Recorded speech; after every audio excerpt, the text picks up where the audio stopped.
It had been theorized that before the war that to defeat an enemy, you could take the war deep behind the battlefield into the enemy's industrial heartland and affect the outcome of battles on the battlefront by reducing the enemy's access to war machines. In other words, blowing up his ammunition factories, blowing up his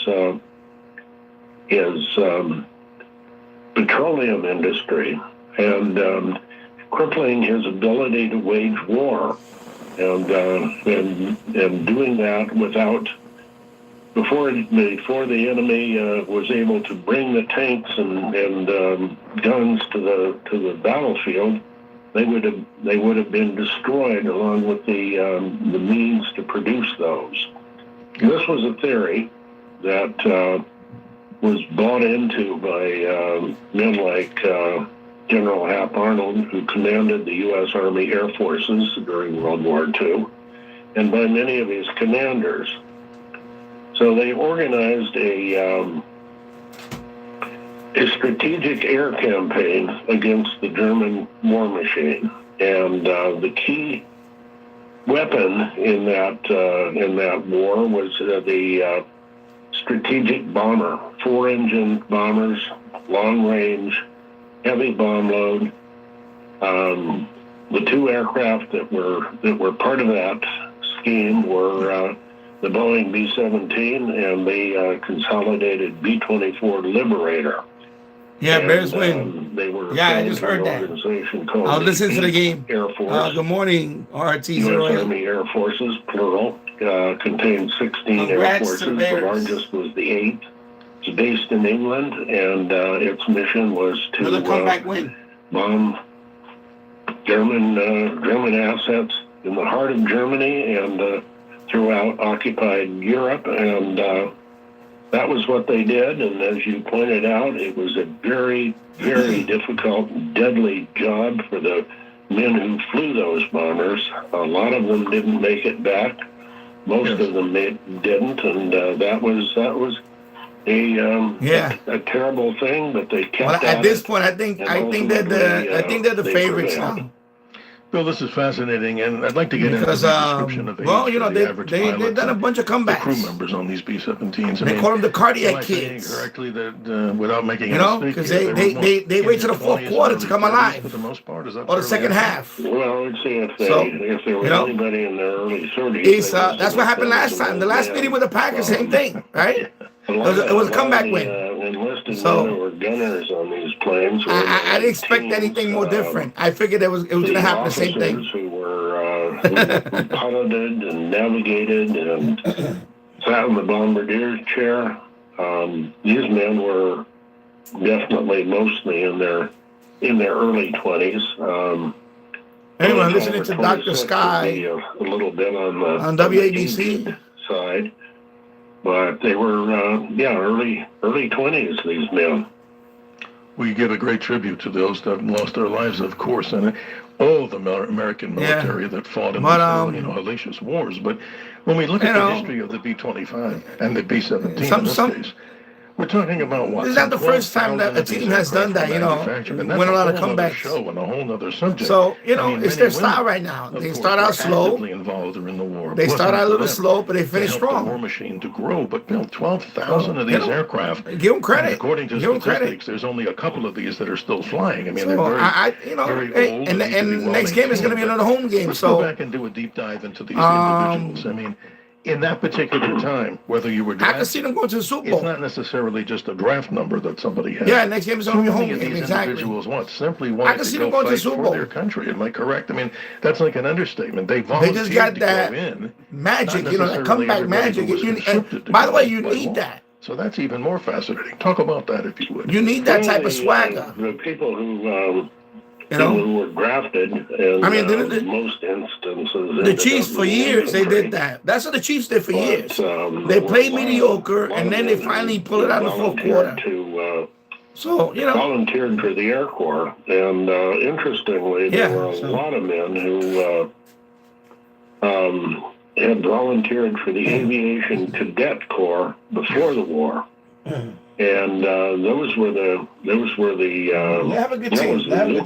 of the pilot navigator corps of the Air Corps, and they were by and large volunteers. Yeah, I know. And they 85 Bears. For That was a great team before the war began, and they were in the pipeline to become the air crews. To me, that's one of the greatest. To me, that's one of the greatest teams of all time. Bill Yenny, if you're just joining us on the Dr. Sky Experience, he, of course, is an 15-1 with more than 3 dozen. They lost to Miami on a Monday night. Books also, as well as a dozen novels. And of course, they went to the Super Bowl. They annihilated the Patriots. To learn so much more about him, but what could be more important than that, ladies and gentlemen, is you, the audience. That's one of the greatest teams of all time. For me, 85 Your questions and comments, and maybe some stories we'd love to hear of relatives that fought in the war and actually have been involved in this particular aspect. 46 defense. At 1-800-848-9222. Jim McMahon was the quarterback. Journey, of course, and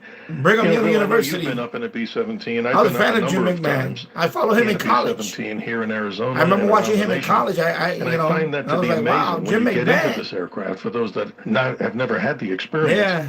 I mean, you're looking at this amazing machine built in the 1930s and 40s. 4 piston engines, very powerful, Wright Cyclone engines? Am I correct on that? Right now they're talking about B-17 bombers and all that. Amount of planes. That's amazing. And the aircraft skin on there is extremely thin. I mean, you could actually tap on the side, press it with your finger. So can you imagine flying these missions night and day? I can't only imagine. I can't even imagine what these pilots went through. Yeah, and if you and I both know, having been inside of a B-17, it is not spacious. Very crowded. They have a big restaurant. Because relative to the jetliners that we are all familiar with, it was a small airplane. It was huge for its time, but he's a legend. Smaller than the average 737 or Airbus 320. Before Iron Mike Tyson took the name, he had the name. Crowded quarters in there. It was Iron Mike Ditka. And then Iron Mike Tyson took the name. Being in something like that with it was Iron Mike. With a skin like you're describing, and the man is the epitome of a coach. And the Luftwaffe fighters were all very hard nosed. So you're in there being shot at by. That's why. Even though I'm not a Bears fan, but I did admire the '85 Bears. It's totally that's got to be pretty scary. I wasn't all with them. Something because for those that have never, I remember they whooped the Giants. I root for the Giants, but they had a horrible season. And those gunners, I'm reading this high risk. Of course, I'm also. Face particularly. I also like the Packers. Of course, they were. I think the Packers were overrated this year. For those of you listening that have no idea, that's my opinion. I think the Packers were overrated. You can describe it better. So I'm not surprised. 50 caliber machine guns. And I looked inside. They asked me if you wanted to climb in there, and I'm 6 foot. People picking the Packers to go Super Bowl. No, thank you. I think they're overrated. The individual probably had to be smaller in stature. So how many hours did they have to stay in there? To describe that? Well, you had to spend 6 or 8 hours. You would crawl into those things, not at takeoff, but as you were nearing the target, and you'd be in there. In some cases for hours and hours, and to describe the ball turret, it's a thing that's it's a ball, it's a sphere, and it's pretty much all plexiglass, and it's about 3 feet in diameter, maybe less. Excuse me, and there's nothing inside except 2 M2 50 caliber machine guns and a small guy. And the small guy, yes, they were small. I've known several ball turret gunners, and they were all very, very much close to or below 5 feet.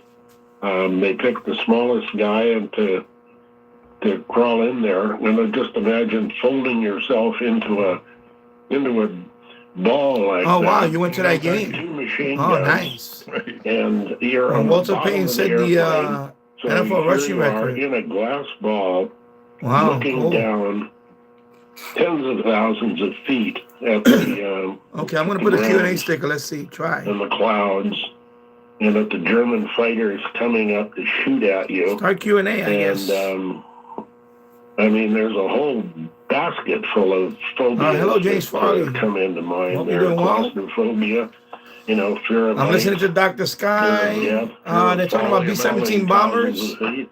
So No, it's amazing. just gonna be and we've listening watched for so this. many movies. I mean, look at the Memphis Belle. We've seen in a particular reference to that movie. What's sad in that movie, if people haven't seen it, we don't want to be a spoiler, but it has something to do with the person trapped in the ball turret, correct? Yeah. Well, that's the thing. So when you're if you are trapped in the ball turret, I guess I put that quiz there's a up. metal hatch on top. Is a hot which dog a sandwich? We have all seen when we've flown in a B-17. Is it a sandwich? And, A hot dog? A hot you dog? open that hatch and then you climb in and I'm gonna say the yes. lid pulls shut and you're in there. And what happens if the lid jams and you can't get out? Well, then here you are. Here's Oh, the cool. airplane that's Walter used to be at the Chicago Auto Show about for to land, Buick and you're on and the signed bottom pictures of his this- stuff in the this 80s. Yeah. airplane, and if there's Man, those any pictures got to be worth something problem now. with the landing gear, you're squashed like Yeah, a that's cool. bug.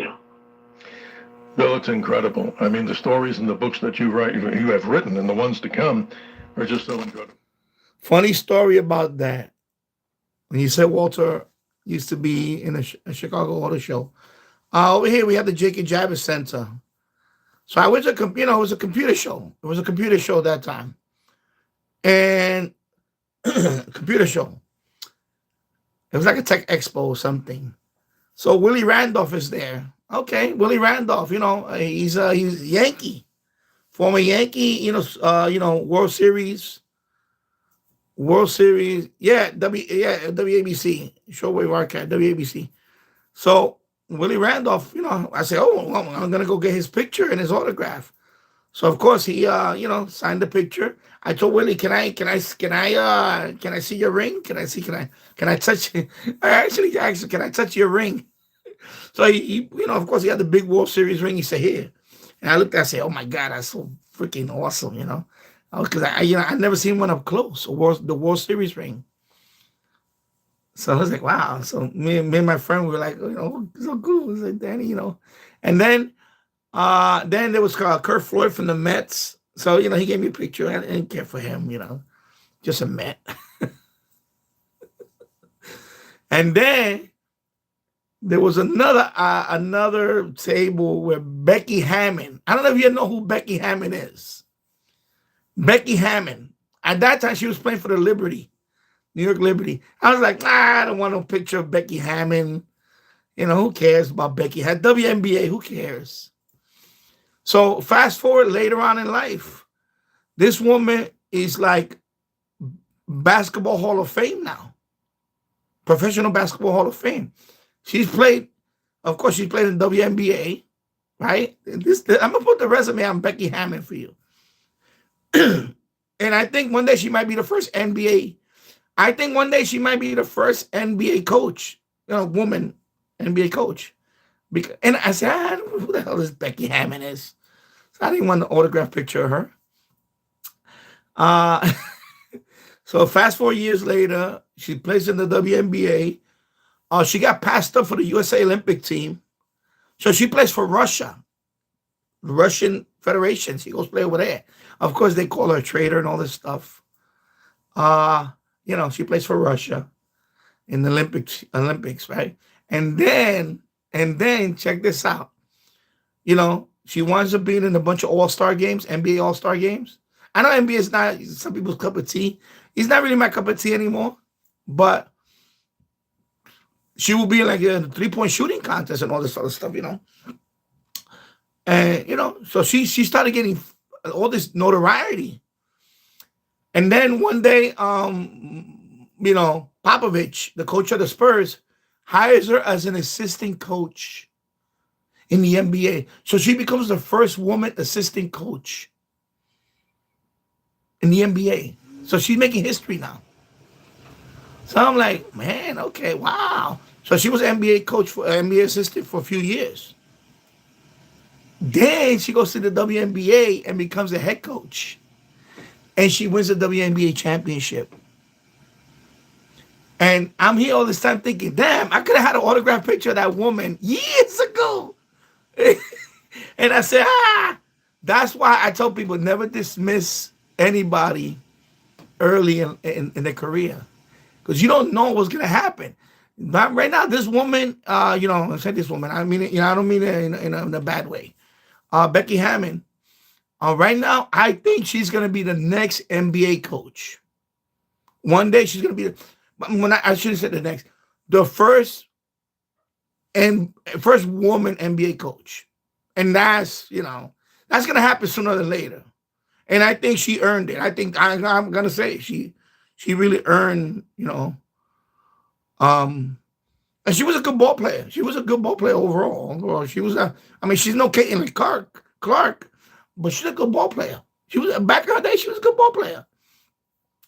And I remember saying, I don't want an autograph picture of her. Who the hell is this woman?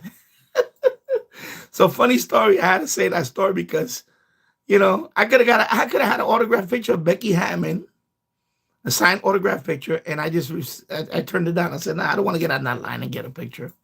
Because it was at WNBA. I really didn't care about the WNBA. But she was the first one that crossed over to the NBA and became an assistant and all that. And right now, honestly, she just won the title. She just won the WNBA title. Right now, she can get any job in college. As a college, and make a lot of money. She's already making a lot of money. But yeah, that my thing about that is, like I say, don't dismiss people early in their career or early in life because you never know what they could achieve. And that's the message for that story. Yeah, WABC, excuse me. RT, I'm not gonna read too much because I want to play the audio. So if I don't read anything for a while, I don't want people to get all, So, I'm going to read this and I'm going to shut up for a while because I want the audience to play. 1 year, a snowstorm came during the auto show and I got more personal gratification. Oh, that's nice. Cool. Yeah, Walter Payton is a Hall of Famer. Of course, he, God rest his soul, he passed away. But yeah, he's a great running back. He was all-time rushing leader and all that until Emmitt Smith broke his record. Yeah. Dr. Sky. So I'm gonna let it play for now. I'm gonna let it play for a little while. Proudly on this. I'll read the comments as in the breaks and stuff like that. Energy Talk Radio 77 W. I want people to hear the Dr. Sky. Are you taking part in so-called dry January? Okay, there is a break now. Yeah, I want people to hear Dr. Sky. I'm trying to play Dr. Sky for tonight. Things like that. Yeah, but anyway, that's a funny story. I remember that, and autograph picture. I got an autograph picture of Becky Hammon. Even though at that time I was like, "Who the hell is Becky Hammon? She's just a player in the WNBA for the New York Liberty." Now it's like this woman achieved so much later on. Like she can even be the commissioner of a WNBA one day. Who knows why? I mean, this woman is like, forget it. She achieved more as a player. Than later on. It was controversial in the beginning because after that, remember, like I said, she didn't get selected to the USA team in the Olympics, so she wound up joining the Russian team, and that's when she got a lot of slack for a year, whatever it was. She got, they called her a traitor and all that. Of course, she said no. USA team didn't want me to play, so what am I supposed to do? Said, no, Russia, I'm part Russian. I guess one of her relatives is Russian. And she said, no, I qualify for the Russian team. So, what would you do? I mean, I think myself, yeah. If the USA team is not going to want me to play in their team and I have an opportunity to play for my other country, I'm going to play for my other country because, the Olympics is only a once-in-a-lifetime opportunity. So, yeah, I know. I put the question up there. Is a hot dog? If YouTube is asking me all this stuff, well, should I post a question? I say, yeah, post it. Why not? So don't play around with this stuff. Is a hot dog a sandwich? I'm gonna say I don't know yet. I mean, I know the answer. I can say what I think it is. I think it could be. This is the Dr. Sky experience. Always look to the sky. 77 WAB.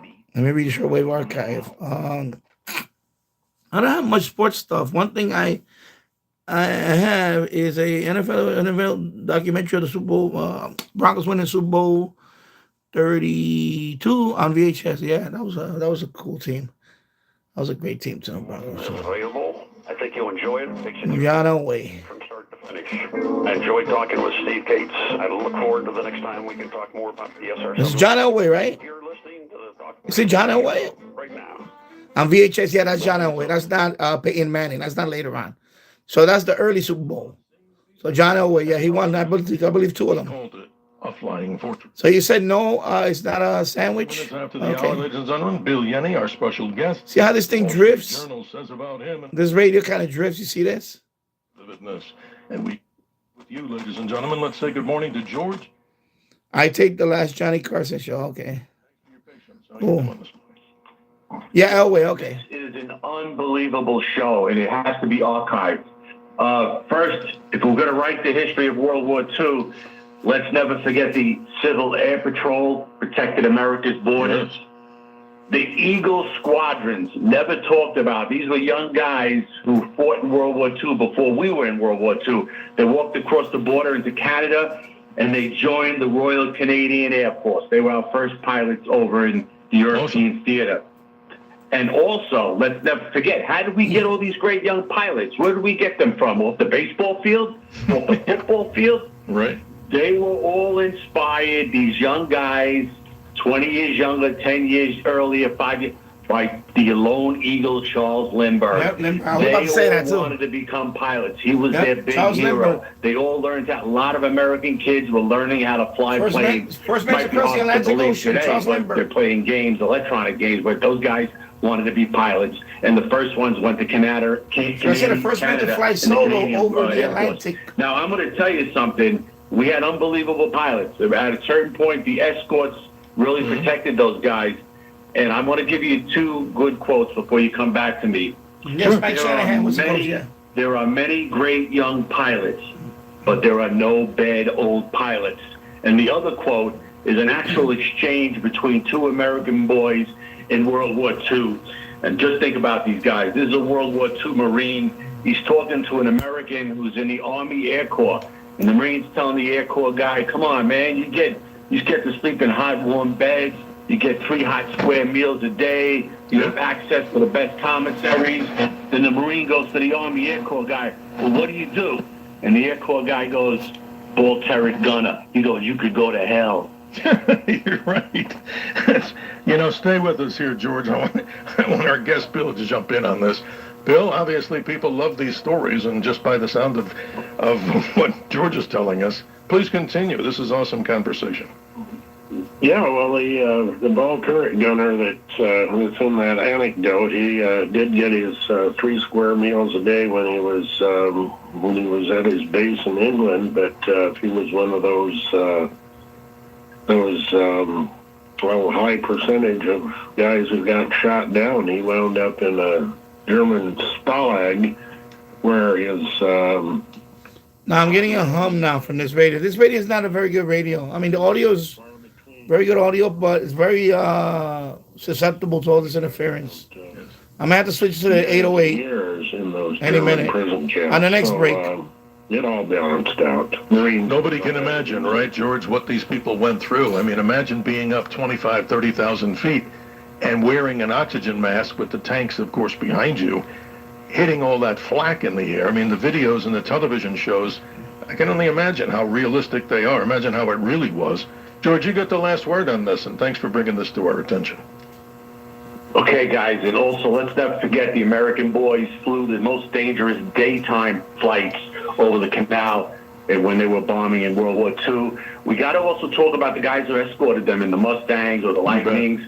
Thunderbolts. These guys are unbelievable. Some guys, there was one guy they didn't give him, I know why they didn't give him the Medal of Honor. What he did on one day protecting those bombers and escorted them, gentleman Don Gentile, one of the great pilots. He was also with the Canadian squadrons. He came from Wisconsin. They didn't give him the Medal of Honor. He should have got it. We know why they didn't give it to him. But anyway, guys, I just want to finish up with this. America was fascinated by flying. Lindbergh is like the big hero when he flies across the Atlantic. The American kids, I knew so many guys, I knew older guys who much older than me who became pilots because of Lindbergh. They wanted to be just like Charles Lindbergh, and I knew many people who were pilots. Yeah. These guys were unbelievable, patriotic Americans, but let's never forget the ingenuity of the American kids, the ability to fly those planes backwards, the damage. If you saw some of the damage on that plane, you wouldn't believe they were able to bring them back, but they did. That's amazing. You say it so well, George, and I appreciate you. Hope you'll always be part of the Dr. Sky experience. And thank you for taking us down memory lane, and our salute to these young men and, of course, the women who built these aircraft and other parts of service that the women, of course, participated in. Yeah, but I still hear it. Cause of American victory. Thank you, George. Let's go to Dale in Rye, New York. Good morning, Dale. Thanks for your patience, and you're on with Bill Young. Good morning, Dr. Sky and Bill. This is just a little short story. My father's friend, Bill McVicker, who was flew B-17s in World War II, he was telling me one time that he was flying through flak and he would just get so frustrated because he was just sitting there and flying. Everybody else was shooting the guns around. Yeah, the B-25 also, yeah. And the flak would be flying Tokyo up around him. He raids, just get so pissed off, he'd pull out his 35, put his arm out the window, just shoot his 45 down to the ground. That's amazing. Wow. Now, there's a man that I'd like to know better. No, that's incredible because I can't imagine this right there. They're up there in that high altitude. And let's talk about night flying. I mean, the explosion of the flak is around you. You're seeing some of the crew members get shot at. They're dodging the bullets, the heavy fire from 20-millimeter chain guns or whatever the cannons were on those German aircraft. It's almost mind-boggling to think that these young people were commanding this, and like we said before, not to be redundant. Yes, Dr. Sky Show. 25, am I right on this, Bill? 25 mission requirements. 77 WABC, 770 in New York City. Yeah, and then we had those people like Rosie Rosenthal, who finished 25 missions. You cannot pick up WABC, you can always listen to the app. Jewish kid from New York. They have a WABC radio app. He finished his 25. And also their website, WABCRadio.com, I believe. Now, there's a man I admire more than ever. You bet. Wow. Dale, your closing comment or question as we move forward? Appreciate you. I was just going to make a comment. That guy that signed up for another 25, that clanging sound you heard was his brass balls. And then he probably would have signed up for another 25 missions. Let's say good morning to Tom in New Jersey. You've been patient. You're on with author Bill Yenny on the B-17, another warbird aircraft. How are you? Yes, good evening. This is Tom from New Jersey. My Uncle John was a ball turret gunner in the World War II. And he had 13 things to say. He actually was shot down and parachuted over Belgium. But I asked maybe a guy, he was shot by some type of bullet that was not a explosive bullet. It was some kind of a flare or something that guns shoot every so many times. He was lucky enough to do that. Tracer rounds, right? Mm-hmm. Yeah. Tracer rounds. There you go. Tracer rounds. So he was lucky. And then the pilot in his plane actually stayed in the plane until it went down, which we didn't survive. He did. But he had a little bit of a book story. He parachuted in Belgium. Some people took him. They hid him in his barn for like a couple of weeks until the Americans were able to get that far and do that. So I was wondering about it. So that tracer round was unique. I was wondering to ask your gentleman how many people from the ball turrets actually survived this type of attack where most of the plane went down. Good question, Tom. Very good. Well, I think the percentage would have been very, very, very small. Yeah, it's amazing. Unless you could get out of the ball turret, and if the plane is falling out of the sky, it's hard to move around in it. And it's doubly, triply, quadruply harder to get out of a ball turret. So I would say most of them. Yeah, try the website. I wouldn't want to And you can also download the I app. wouldn't want They to do get have an near app it. also. Bill, I mean, we looked at it on the B-17. I'm sure with I thought Buckeye, the they do have pilot an was app. telling me as if it was a joke. He goes, "You want to climb in there?" And I said, "Well, no." I'm a little close. Yeah, well, it's really strong. I'm going to move it. No, I'm going to move the radio over. Tom. So your final comment? I mean, please continue because Yeah, we appreciate it's really, our guests and our callers. About 5'6". I'm going to move it over here. He joined when he was like below the age. Yeah, His mother had really- a sign for him. I think that's why he did that. Wow. He was actually the type of person that could crawl into Yeah, space and do wow, it. big difference. Now, question though, he said he still had shrapnel in his leg after World War II. Was that Let me, possible, or is he just talking as a World War II veteran? Yes, a lot of people came home with metal in their bodies from exploding shells. That's amazing. And it was just, it was in too deep and it was too hard to extract. Talk to a surgeon sometime about it. Ask him. And You gotta know where the noise is coming from. Well, Tom, My neighbor still has his Christmas lights out. I mean, really, like, it's over already. And apparently, still, one of the German tactics I mean, was to a ram whole bunch of the- lights still going on outside. The back of the airplane and do that as many times as possible just to shear off the whole back end. I mean, that's a maneuver that I don't know anybody could survive if that happens. RT's already reminds me of my grandmother's basement. Attack the rear end of the airplane. I know that it did. I know that it did happen. I don't know that it was ever an established tactic. It was done. Yeah, it's a real pronounced and, ramming bombers was not infrequent, but I don't think there was an organized. Yeah, Bruce Morrow. Yeah. Tactic to. Yeah, I keep. I have a pantry down here too. A lot of times, if in the other room, I do have a pantry for ran out of ammunition. The food pilot storage and also other storage. Would ram a bomber. Amazing. The horrors of war, but we're talking today, ladies and gentlemen, if you're just joining us, Bill Yenny, our special guest and author of many, many books, particularly talking about B-17, the survival of these young pilots, and the improbability that they'd come back and finish 25 missions. A great story.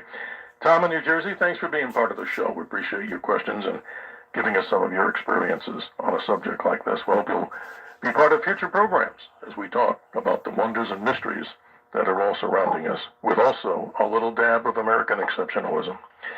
Thank you, Bill. When we come back, I'd like to jump into this particular topic. We can tease it if you'd like for about a minute and a half. 6 days that changed the course of World War II. What's the early part of that book about? Well, what happened? That's the Big Week was an organized effort by the 8th Air Force in February 1944. Right there, okay. It was a maximum effort plan. The idea was to get maximum number of bombers on and send them out day after day for a week. That's why they called it Big Week. And to attack the German the German industrial machine, as I previously described it, and because all through 1943, they would muster small numbers of bombers, and they flew their missions. They did destroy targets, but the idea behind Big Week was a total, huge, maximum effort to get as many bombers as possible out day after day after day for a week. Amazing story. More with Bill Yenny, our very special guest on the Dr. Sky Experience. More when we come back after these important announcements. This is 77 WA. Yeah. She had a huge garden in the backyard. Oh, nice. Wow. Yeah. Let me read some of the comments from before. Let me go back up here real quick. Yeah, my neighbor next door, he has a whole bunch of lights going on right now. I mean, it's raining outside. He has the whole blow-up inflatable outside still. He has a whole bunch of lights. He has not taken down one light. I mean, holidays is over. Why? He's out. I mean, really, everything is lit up tonight. I think that's what it is. Also, it could be the neighbor across the street. He has his lights on tonight too. So I don't know that how many's coming from that because I mean they both. I guess because it's on the weekend. I think this probably will be the last weekend they had that stuff up. Last year, I think my neighbor had the lights all the way to almost February, if I remember. Yeah, the pilots in the Doolittle were very courageous. Yeah, that's the B-25. That was the Tokyo raids, the Tokyo bombing, and of course a few of them were captured, and they were in prison during the war. Of course, a hot dog is a sandwich. James Farley said anything shoved between two pieces of bread is a sandwich. I think so too. I think it is a sandwich. I think so too. Showwave Archive says, but it was great listening to WTWW when Ted Randall and his had his oldies on WTW. Yeah. So yeah, this program I think is syndicated. It is syndicated.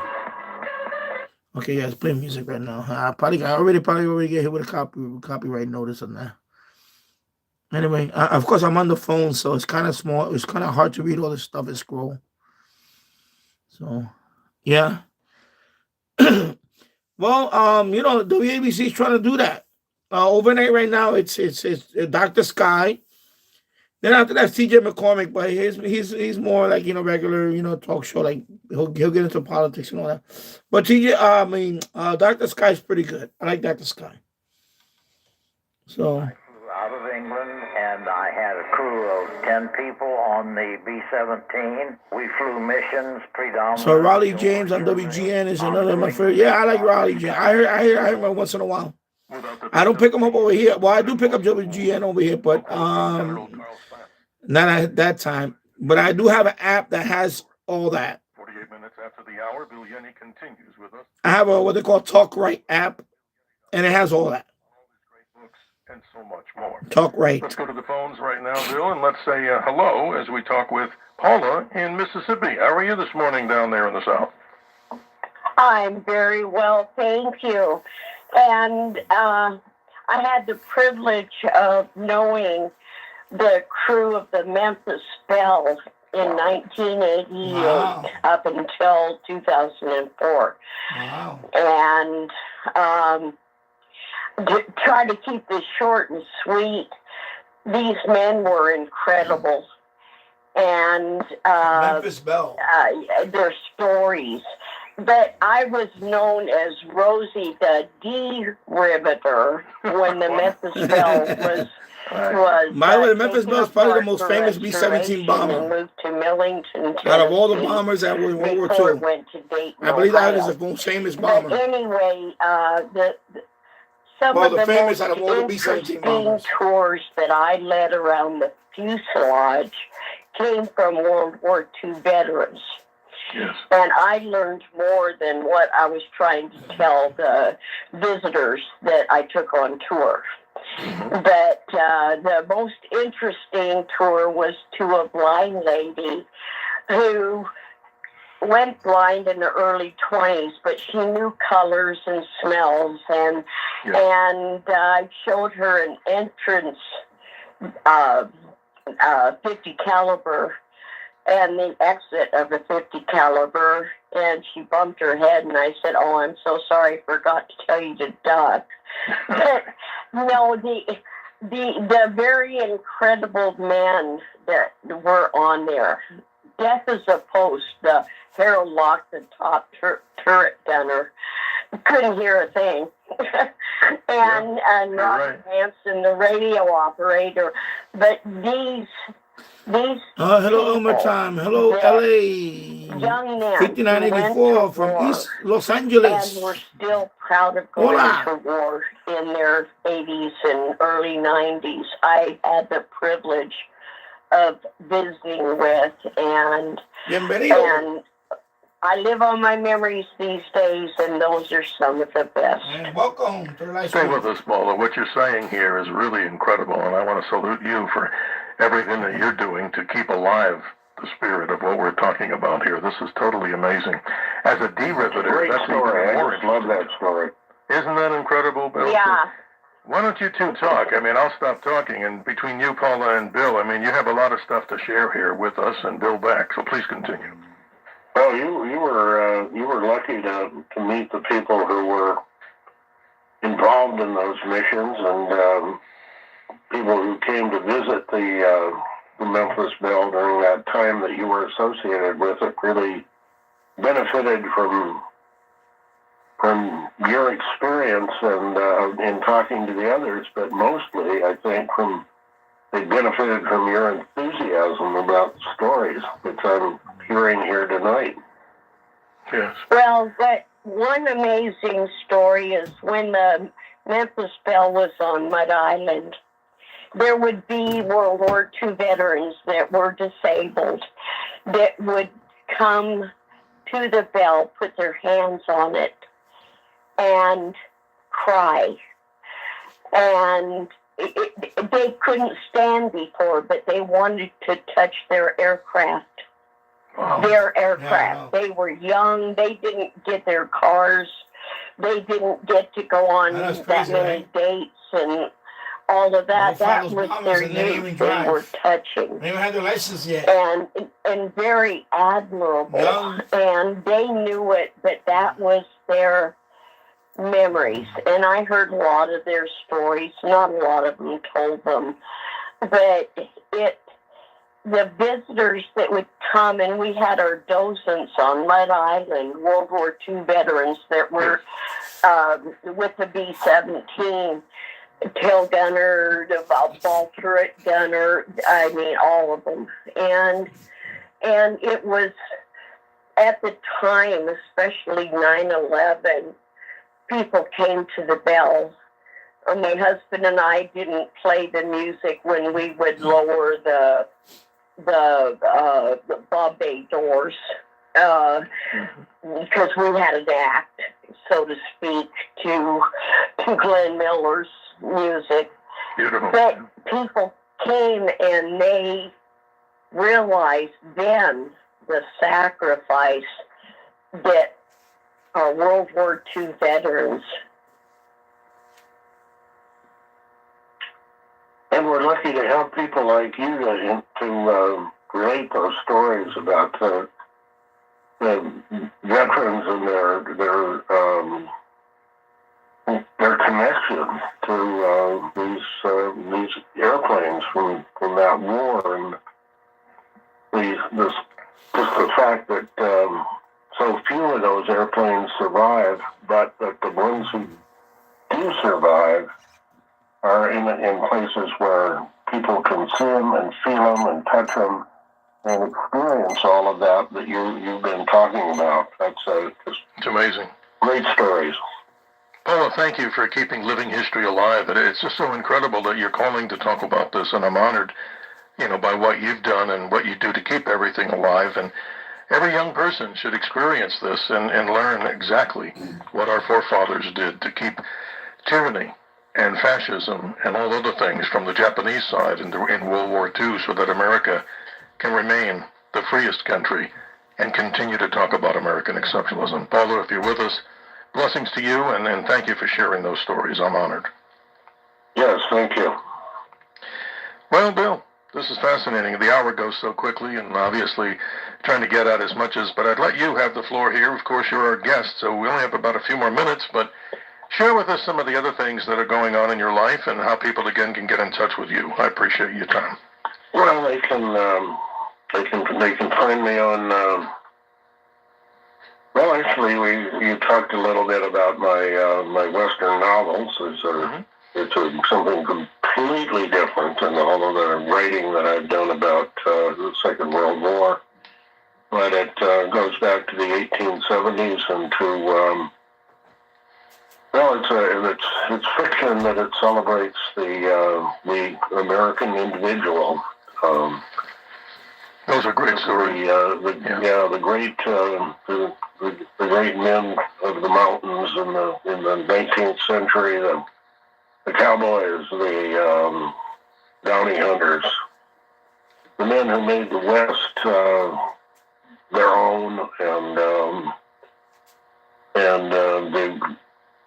about whom the unique stories of American individualism are told. And they have a series of books about a man who wound up as a bounty hunter, and he was famously known as a man who could not be long in one place. And the series is called The Trails of a Restless Bounty Hunter. Incredible. And you're a man from Montana, your birthright and birthplace. It's a story of the West. We'll do that, of course, in future iterations, and we'd love to have you back. And Bill, there's so many things we haven't talked about. I mean, I had the privilege, and I'm sure you have, of meeting what allegedly was the best stick and rudder man of all time, Bob Hoover. And for those of you who don't know who we're talking about here, for the air shows where we covered Reno, the Reno air races for many, many years, and we would see Bob Hoover every year in his straw hat, and I looked when I didn't know anything about him, I was like, who's that guy? And he gets up and he rode and flew what? A North American Rockwell Commander, I guess. And I never saw those air shows, but apparently he put on some amazing air shows, described by many, even by Chuck Yeager, as the best stick and rudder man, I guess, around. Would you not agree? He was a legend. He was a legendary pilot, and to see him fly, and to see him in person, just on the flight line, larger than life is actually an understatement when you're talking about Hoover. Absolutely. And to learn more about that and what Bill's talking about, BillYenny.com. And not selfishly, but proudly, my own brother's website. He covers it from the aviation photography side. Check out, ladies and gentlemen, photorecon.net. I'm sure you'll appreciate all the correspondence there on military aviation. And who does it best? I know my brother would probably say, yeah, Bill, you do it the best, and we really appreciate you. I'm being serious. I mean, we haven't met. So, ladies and gentlemen, you and I have not shook hands, but we will certainly do that sometime. And if people haven't been to an air show, we don't want to scare you. Take a look at these different air shows, especially the aircraft that we're talking about here. American exceptionalism, living history, and that goes into the history books. Bill, thank you so much for your time, and we'll do it again soon. Always. Yeah, well, I appreciate you so much, and Happy New Year to you as we move into this new period, 2026. Hope it's a great year for all of us. And Happy New Year to everybody who's out there listening to us at this hour. Blessings, Bill. Thank you for being with us. When we come back, hour number 2, we come to another of our special authors and journalists, Rod Bile. He's been a regular here. All right. So then take a little break, and then they're going to be back. Hour number 2. Let me read some of the stuff over here real quick. And again, hello, LA. You got some among yourselves there. KCSI does local high school sports and don't get any, don't get that most. Yeah, there's a few stations that I have here that play the local. Well, I know about high school, definitely college. On the AM band. Elmer type. As far as I'm concerned, as far as the hot dog question, I would say it is an open face sandwich due to the extra ingredients that get added on the top of the hot dog, like for example chili, sauerkraut. Yeah, exactly, cheese sauce. Yeah, that's what I say. And I'm gonna add to that. For example, a sausage, Italian sausage, sausage with peppers. That's usually served on a small, like a hoagie. And, I mean, we don't call it a hoagie here. We just call it a hero. Like a little hero bread sandwich. We call it hero bread. I don't know what I guess in Philly they call it a hoagie. It depends on where you are. Anyway, it's not a hot dog bun. It's much, the hot dog bun is too soft for Italian sausage sandwich. Like sausage and peppers, right? Peppers and onions and all that. I remember as a kid, I would go down to my Fordham Road in the Bronx. There was an Italian place that had pizza and all that. And I would always get the sausage. It was called sausage sandwich. And it had, it had peppers, onions.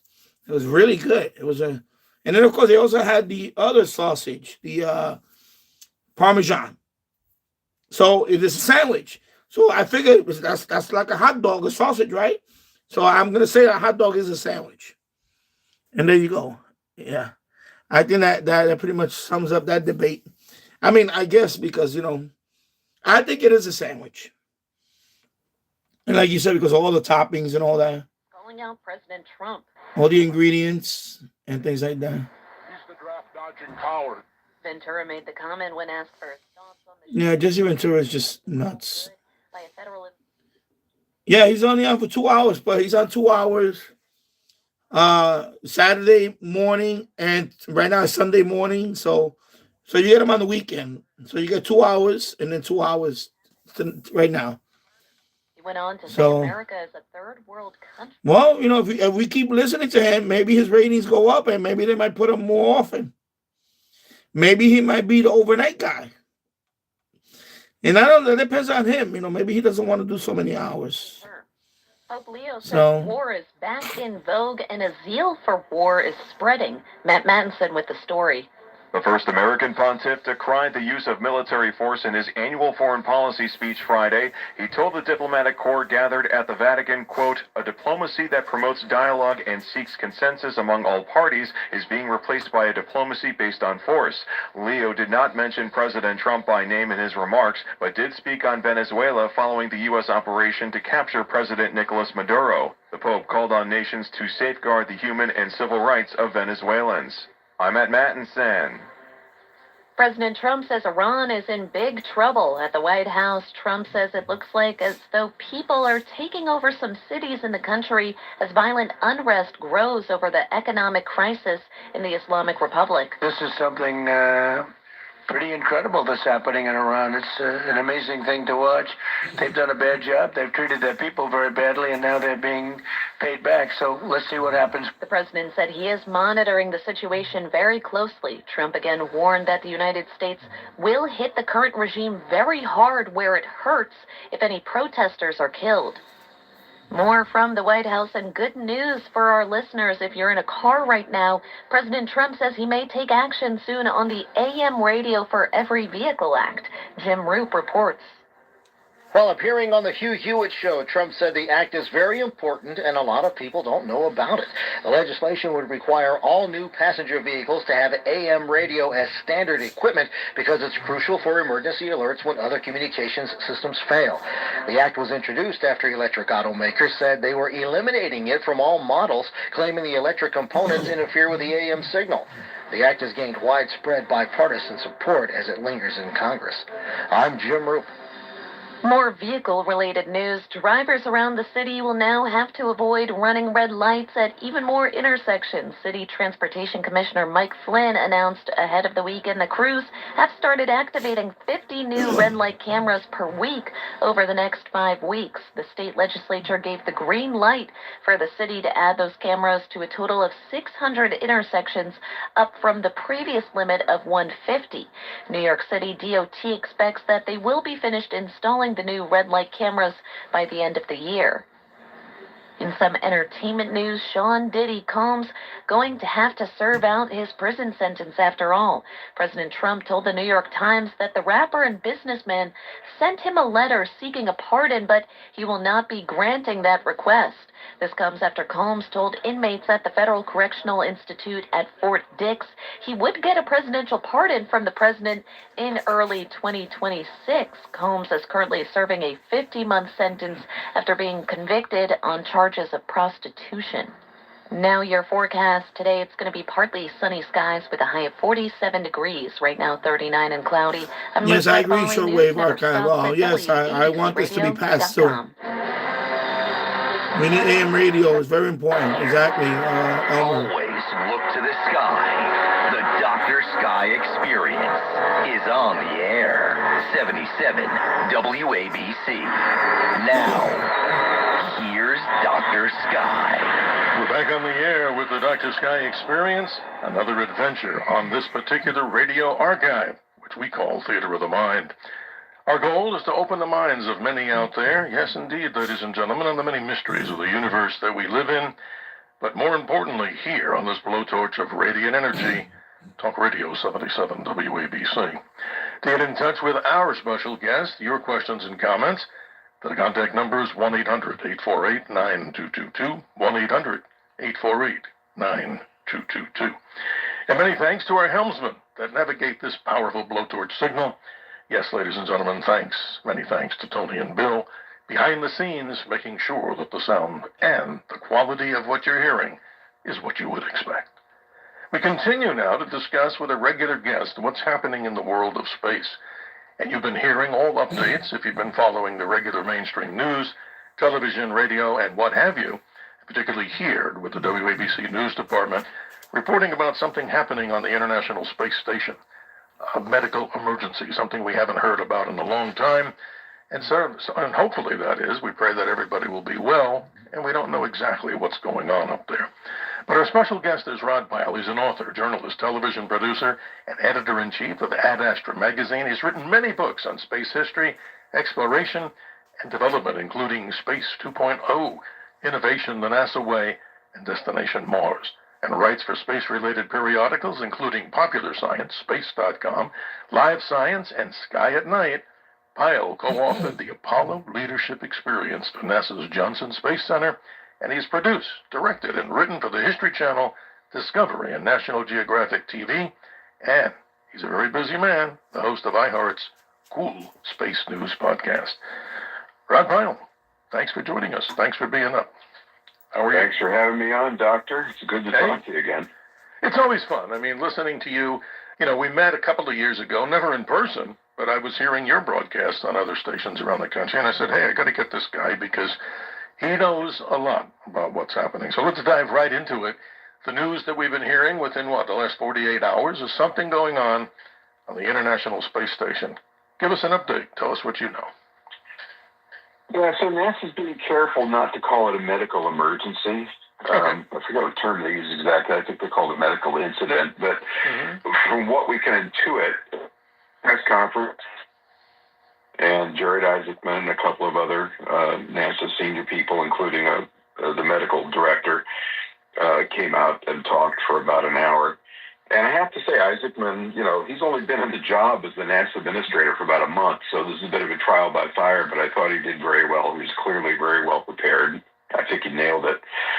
So from what we know, one astronaut, American astronaut, out of the 7 people up there, suffered some kind of an incident.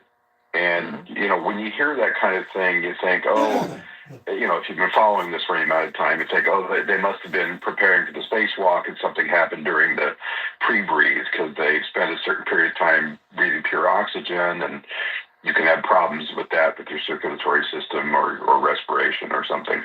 But apparently it wasn't that. They said that it was part during routine operations, and the only thing they would reveal for, keeping medical confidentiality, they wouldn't say the name of the astronaut or what it was. They just said it was something involved with microgravity. Amazing. So as you know, when you think about microgravity in human organism, it's bone loss, loss of bone density. Changes in vision, and a few other things like that are gradual and usually not serious. Now, we did have an incident many years ago where in 2019, when one astronaut developed a deep vein thrombosis, which was only discovered because they were doing a cardiovascular study, but they flew drugs up and took care of that. So this is the first time they've ever had to evacuate someone from the space station. They're going to do that on the 15th. Well, let's describe this from the mind's eye and the bird's view, if there was such a thing, of being in space. Way up into space. We're talking, about 260 miles above the Earth, this massive object that's billions of dollars of cost over the years that it's been up, 25 years. Describe the station. It's pretty massive, but here's the interesting part, Rod. I'd like you to go into it. There are now 7 attached re-entry craft or other it does, right? There. Ghost vibes, exactly. Right here on the computer. People can, of course, check this out. Shortwave archive, yeah. All these different modules, and I'm not going to go through each and one. I think that's what he's doing. He's spinning off of that, you know. WABC gave him a platform to do his own show, so I think it's great. I love it. Yeah, that's the Crew Dragon. I think more coast to coast kind of. And they're programming. coming home about a month early, so it's not other that than big coast a to deal. coast. But like I said, it is the first time. So they've had to do I that. love it. I love this. 12 was supposed to fly up in mid to late February, but they're going to try and push that up a little bit so they won't have too much of a gap. And when these guys, Crew 11, leaves, that will only leave 3 people behind in the space station, which is about as minimal a crew as you can have. Especially, as you point out, is 25 years old, and they spend about half their time when they're fully staffed at 7 or more just doing maintenance and repair. So, they'll have a few weeks of being very busy, and they'll have to curtail some of their research activities, I'm sure. Yes. You brought up something interesting about microgravity of zero gravity. And take the listeners down the path. I mean, I haven't been in that. I don't know if you've ever experienced it, other than maybe taking one of those jet rides that people can pay for. I haven't even done that. Yeah, well, I'll tell you, I don't know if I would at my age, but and also the cost would be very prohibitive for me, and I'm not complaining. But the point I'm trying to bring up here, describe this environment of microgravity, because we say weightlessness, we're floating around there. That has a problematic thing for most people. I mean, if you're going to be up there that long, some of the things happen. Bone density changes, maybe there's some things that we can happen with our eyes. And I've even read, please qualify this, that even when you try to sleep at night and close your eyes, you see, even if you're closed and your eyes are closed, these cosmic radiation little flashes that go on. I mean, this would drive me pretty bonkers, and maybe a lot of people. So to describe zero gravity and what you do all day long, it's hard for many people to get accustomed to this, right? Well, that last thing you mentioned is interesting. I think it was Buzz Aldrin that first noticed that during a Gemini flight when he was during his sleep cycle. Because, Buzz has a very scientific mind, and he said, we close our eyes and we see these little white spots, and the only thing they can figure is that they're cosmic ray hits passing through your eyelids or your skull, and somehow when that hits the optic nerve, it activates it, and you get these little white spots. Once you get into orbit, of course, there's tremendous G-forces going up, so you're being pressed back in your seat, and then once the engines shut off and you start coasting up to the space station's orbit, you're now weightless or in zero G, and about half the people get nauseated, and a smaller percentage of them will often actually vomit because of the kind of disconnect between the inner ear and what the body's experiencing, because suddenly all these fluids are no longer being held down where they belong with one gravity. They're floating around using the heck out of your nervous system. So that's the first thing that happens. But you're right, over time, you see bone density loss, which is why they exercise 2.5 hours a day on average. Wouldn't that get us in great shape? And, yeah, I could use a little, yeah. Yeah, I could too. There's been some reports, although the populations they study are so small, especially for radiation, because the space station doesn't experience a lot of radiation. It's more than we do on the ground, but it's still underneath the magnetosphere that Earth projects, so it's generally protected from most of the severe radiation out there.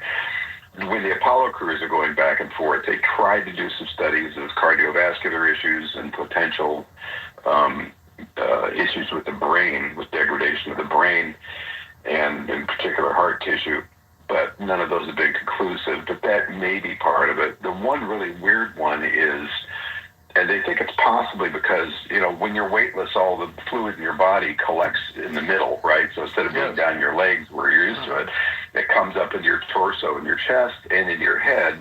So they will usually report feeling very congested. Their sense of taste tends to go away.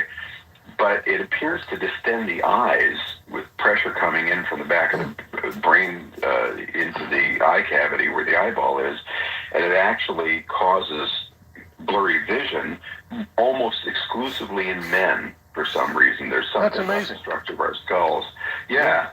And about half the time it goes back to normal once they land, and the rest of the time it doesn't.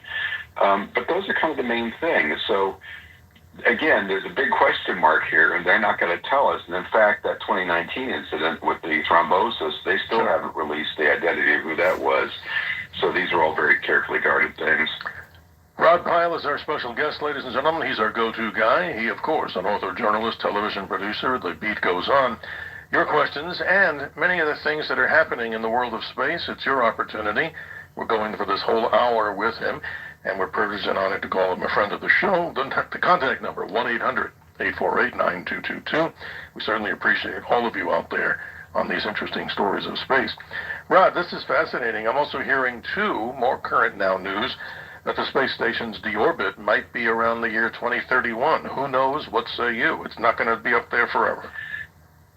Yeah, so the plan is sometime between 2030, 2031, they're going to start disassembling pieces of it and bringing them down. And that contract will be granted to SpaceX. They're going to set up a pusher spacecraft, another Crew Dragon, that will pull these things away from the space station and nudge them into a deorbit trajectory. It's going to be quite a show from the ground, because these are big hunks of metal, you know. I mean, they're aerospace objects, so they're thin. They don't have as much mass as something solid would, but they certainly are large enough that they're going to make quite a show. And they'll all be sent down. They'll be aimed so that they'll eventually end up in this big patch of the Central Pacific, which they kind of call the spacecraft graveyard, which is where these things tend to go. Point Nemo is what I've heard. It's this big area. Yeah. So don't get excited, right, Rod, of getting on any cruise ships anytime soon, because that's an area of avoidance. But I'm sure maybe we'll speculate, maybe from Tahiti in that area, if it's the time and the time is right in the night or early morning, that would be one hell of a meteor shower, wouldn't it? It would be, and the good thing, though, for people to bear in mind is this isn't Skylab. You know, this isn't an unplanned, accidental reentry. This is all going to be very carefully planned. That thing will stay up there a very long time unless these pieces are disassembled and sent back. There has been some talk by the Russians about them wanting to unplug their it's on weekends. And keep them up there to do something RT-08 for them. But some yesterday I had it on. The 80s, so it's from midnight to 2 a.m. Amazing. You know, and again, the space station is not And really tonight that I believe high, it's midnight. if you really look at it, I mean, from Is here it 2 a.m. or 3 a.m.? I think tonight is 3 hours. I think, if I remember.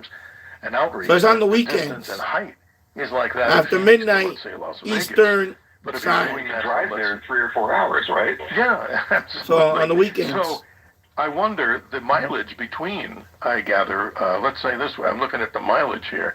New York City to Buffalo, New York, if you took the, long way, we're talking 374 miles. So in simple Earth terms, the station, if you do a straight line, is some 260 miles up.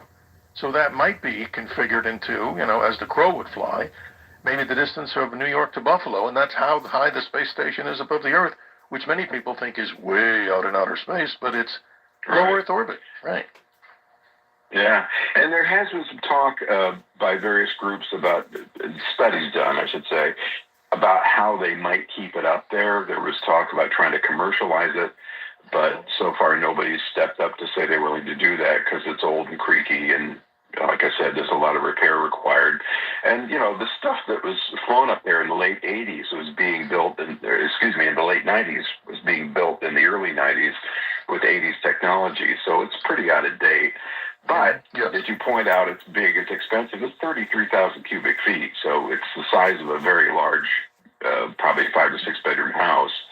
So it is a hell of an asset, and the hope is that these 3 or 4 commercial space station companies that NASA's been funding for the last few years will be able to get their facilities up there to replace it before it has to be deorbited so that work can continue. Yes. And not to speculate, that's never our intention here when a medical issue is out there. I mean, they'll tell us when they want to tell us, and if they do want to tell us. But I understand Mike Fink is the oldest member on there right now, and he's commander. The interesting thing, I look in my archive here, Rod, and I look like I did an interview with him back when he was in Star City in Russia. I was going to say the Soviet Union. But the thing is, at that time, this is going back maybe 15 years ago, but the point is, if he's the oldest person on board, we cannot say, and we're not speculating, that just because his age, he's the one with the medical issue. Right, it could be any of the others. We don't know. Yeah, it could be any, but you're right. He is the oldest, so of course the mind naturally goes there. And it's interesting. One of the things that the medical director said is, we've had a really good run here. This is the first time this has happened in 25 years with all these crews. They had statistically expected to have something like this pop up on average every 3 years. But in all of the American space program, at least, this is the first time they've ever had to come back early for something like this. Let's talk about the ride down. We get in, let's say, the 3 people that are coming back, if that's correct, or maybe 4. Is it 3 or 4? What is it, 4? 4 people? I think it's 4. Okay. So all 4 of us are inside the spacecraft, and now describe it. We detach from the space station, and it's not just simply dropping the lever and firing a rocket to go down like an elevator. Right. This takes what? A lot of time. I mean, describe the descent process, and then the dangers, not to scare our listeners out there. I've talked to some people who've come back on the Soyuz craft, and they say it was like an express elevator to hell, or from hell, whichever you describe it. You're in space. The ride down must not be that easy, correct? It can be violent. You're right. It does take a long time. It takes hours and hours because they have to orient themselves. They have to wait till they're in the right position over the Earth so that when they take that long curving trajectory down to splash down, they're going to end up in the right place. This one's going to come down off the coast of California on the 15th. I think about 3 in the morning, 3:40 in the morning, something like that, unfortunately. In the dark, right, in the dark. Wow. Yeah. There you go. But I'll be in Texas, so I get to miss that one. But, it can be a violent ride. The Soyuz is actually smaller in diameter, so I imagine it gets buffeted more. The Dragon capsule has a wider heat shield, so it's probably a little less violent.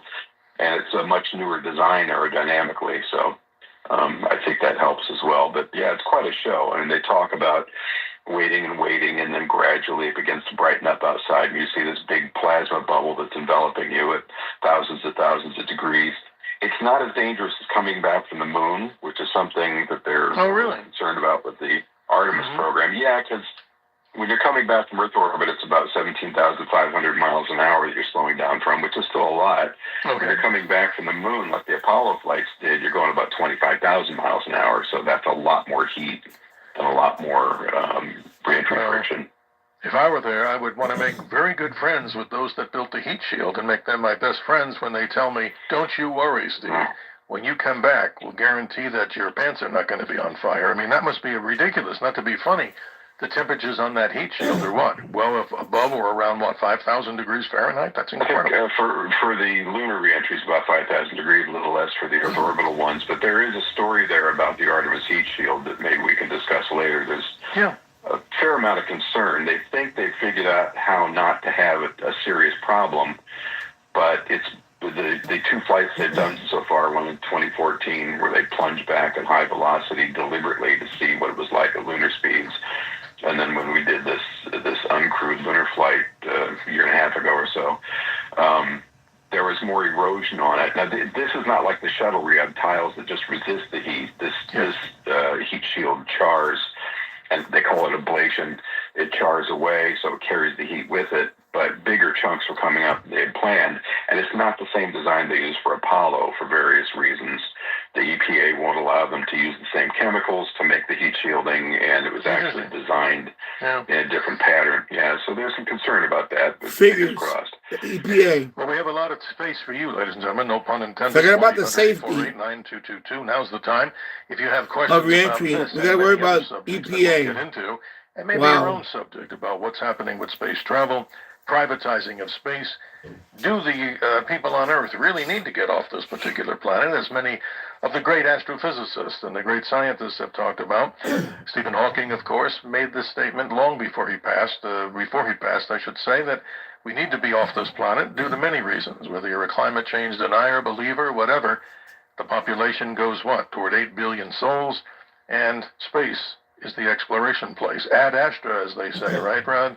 To the stars. That's right. 1-800-848-9222.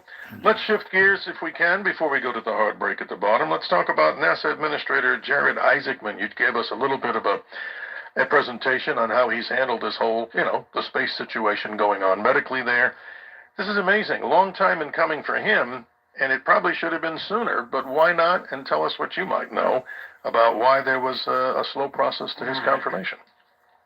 Well, he was nominated by Trump early on, and then that nomination, as you know, was yanked. And the only reason we got for that was the quote from the White House was they discovered that he had made donations to the Democratic Party.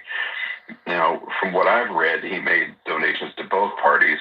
But the weird thing was that's something that was obviously known way in advance. So why that suddenly became a big deal, we don't know for sure. But this was about the same time that Elon Musk and Trump had their falling out. So suspicions are that because Jared was obviously an associate of Elon's because of his 2 space flights, which he did with SpaceX in the Dragon capsule, which he paid for out of his own pocket, by the way. Wow. That maybe that association is a little too close for comfort. So we had Sean Duffy in there as an interim administrator. He's also the head of the Department of Transportation. So that alone, obviously, is enough work for one guy. Trying to do both didn't go as well as one would have liked. He didn't do a terrible job. He was just sort of a placeholder. And then for reasons that were never made entirely clear, Jared was renominated. And, you know, he had maintained a very positive spin throughout. Even when the nomination was yanked, he said, look, it was an honor to be considered. I stand ready to serve if asked. I mean, he was very, very clean about the whole thing. I really respected that. And this is a guy that dropped out of high school when he was 16 to start a credit card processing company and became a billionaire in short order. And also ended up building the world's largest private air force of retired military planes to do training and so forth. So he's quite a go-getter. Absolutely. I think he's the right candidate, as many people would believe it. Think about this, ladies and gentlemen, 42 years young, a graduate, of course, as you're describing, Rod, his education. He moved on to bigger and higher things. Not necessarily does a degree guarantee anything. Many people out there are very successful, and that's amazing, and they should be given the credit that they deserve. Embry-Riddle University, Aeronautical University, as that states here, in Daytona Beach, Florida. Yeah, but equally important, his ability to be in space. So if I was in part of the astronaut corps, I would want somebody that at least has the experience to know what it's like to be there and can also be. I was very close to going to Embry-Riddle myself. Again, I'm not trying to be on a soapbox here, Rod, but comment on this. They get a minimalist I amount decided of money to go from for the federal government as an agency. Computer NASA, science. compared to so many of the other agencies. What is it, 18, 20 billion? But I was going to go there for That's nothing mechanics, compared to some of the aircraft, others. And look what they do to stretch jet engine mechanic. Yeah, it's Not 24 flying. billion as opposed to the Department of Defense or not the Department of War. I think it's closer to $1 trillion. So yeah, it's not a lot of money. And it's important to remember. We're trying to go back to the moon like you did with Apollo. We're doing so on a budget that is 1/10 of what they're spending on Apollo at its height in the mid-60s. And back then, we had a probe headed out to Mars and something going to Venus and a handful of satellites around Earth. Now there's easily 10 times that all over the solar system. Sure. And we're operating the space station. So there's a lot more going on with a lot less money. So it's amazing they've been able to keep it going. And a lot more competition from the private side with SpaceX and Jeff Bezos, of course, with Blue Origin and all these things. But what we're going to do, ladies and gentlemen, we're going to go to that hard break in just a moment here, but still time. There's always time when we talk space for you, ladies and gentlemen. 1-800-848-9222. No question, I'm sure, is too deep for our very special guest, Rod Pyle. Rod, what's your website so people can get that as we continue here? It's rodpilebooks.com, and there's a contact me form in there. Ask me another question. I appreciate that. No, I don't want to put on a We're question. talking before we go to the hard break about some of the things happening in the heavens right now.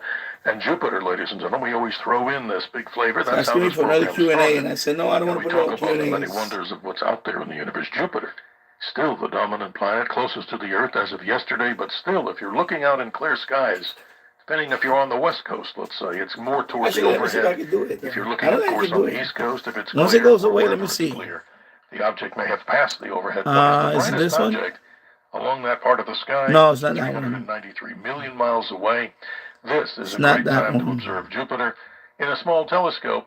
And if you want to know Where's the the, position of the satellites, go to a website called Shallow Sky Jupiter. ShallowSkyJupiter.com. No, I You'll guess be that's it. amazed at what Okay. you can see.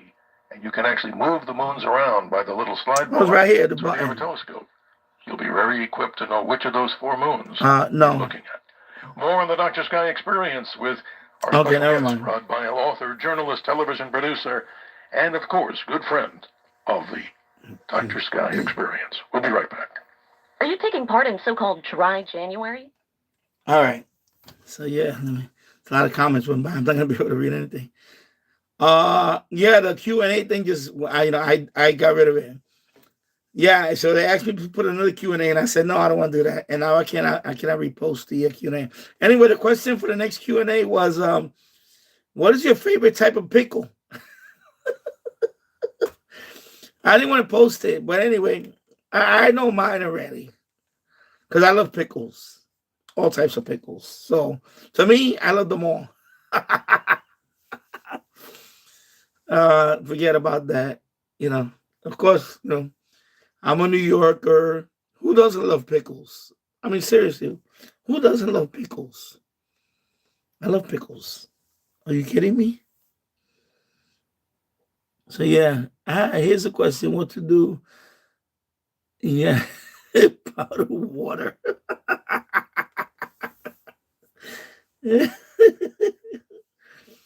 Anyway, yeah, I love sour pickles. I love all that. So this is truly reprehensible. In the new news that there are anonymous Coast Guard sources coming out and I don't know what's a message helpful review. I don't know what the hell that is. I'm not gonna review it. Forget it. If it's helpful review, something's going on. 100,000 Americans a year to fentanyl. Download all Yeah. So right now through your favorite podcast. anyway, so yeah. Let me talk about. Oh no. Hopefully I didn't get with a copyright on that one. The owner of the station, John Catsimatidis, he's trying to put a lot of non-political programming, especially on the weekends. So, of course, he has Dr. Sky. On Saturdays, from 6 p.m. all the way to midnight, is music. There's, Vinny, I forgot his name. I can't pronounce his last name. And then, of course, is, Jesus Christ, I'm in a freaking moment right now. Tony Orlando. Also. That's, Tony Orlando, that's good. So anyway, tomorrow's Tony Orlando, excuse me. So Tony Orlando also. So he's putting music on. So he's doing things like that, which is cool.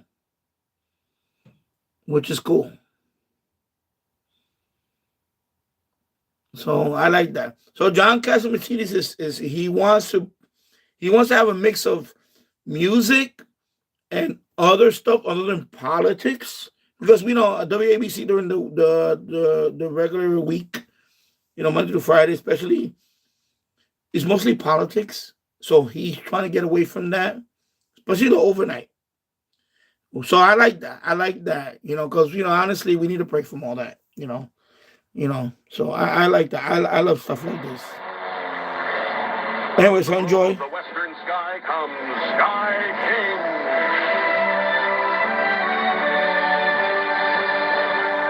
Yeah, Cousin Brucey. Yeah, and then Tony Orlando and Joe Piscopo, and then also Anthony Cumia. And I'm thinking about bringing back Anthony Cumia. So I'm going to think about it. I'm going to think about Anthony Cumia. Maybe tomorrow night at 8 o'clock, I'll be back with Anthony Cumia. Kirby Grant, Sky King. We'll see. 33 minutes after the hour, ladies and gentlemen. If you go back in television history, how many of you remember watching on Well, I'm going to... wherever you watched or whenever you If I do the Anthony Cumia, what I'm going to do is I'm not going to put it in my title screen. I'm just going to let it do the live stream. And, not put in the title screen. That's all MC. But right now I'm doing Dr. Sky, and I'm like, nobody's bothering me. Yes, good evening, gentlemen. And also TJ McCormick, and nobody's bothering me. So, you know what? Anyway, straight to Anthony Cumia might be back on Sunday nights. Why can't we just basically cannibalize it?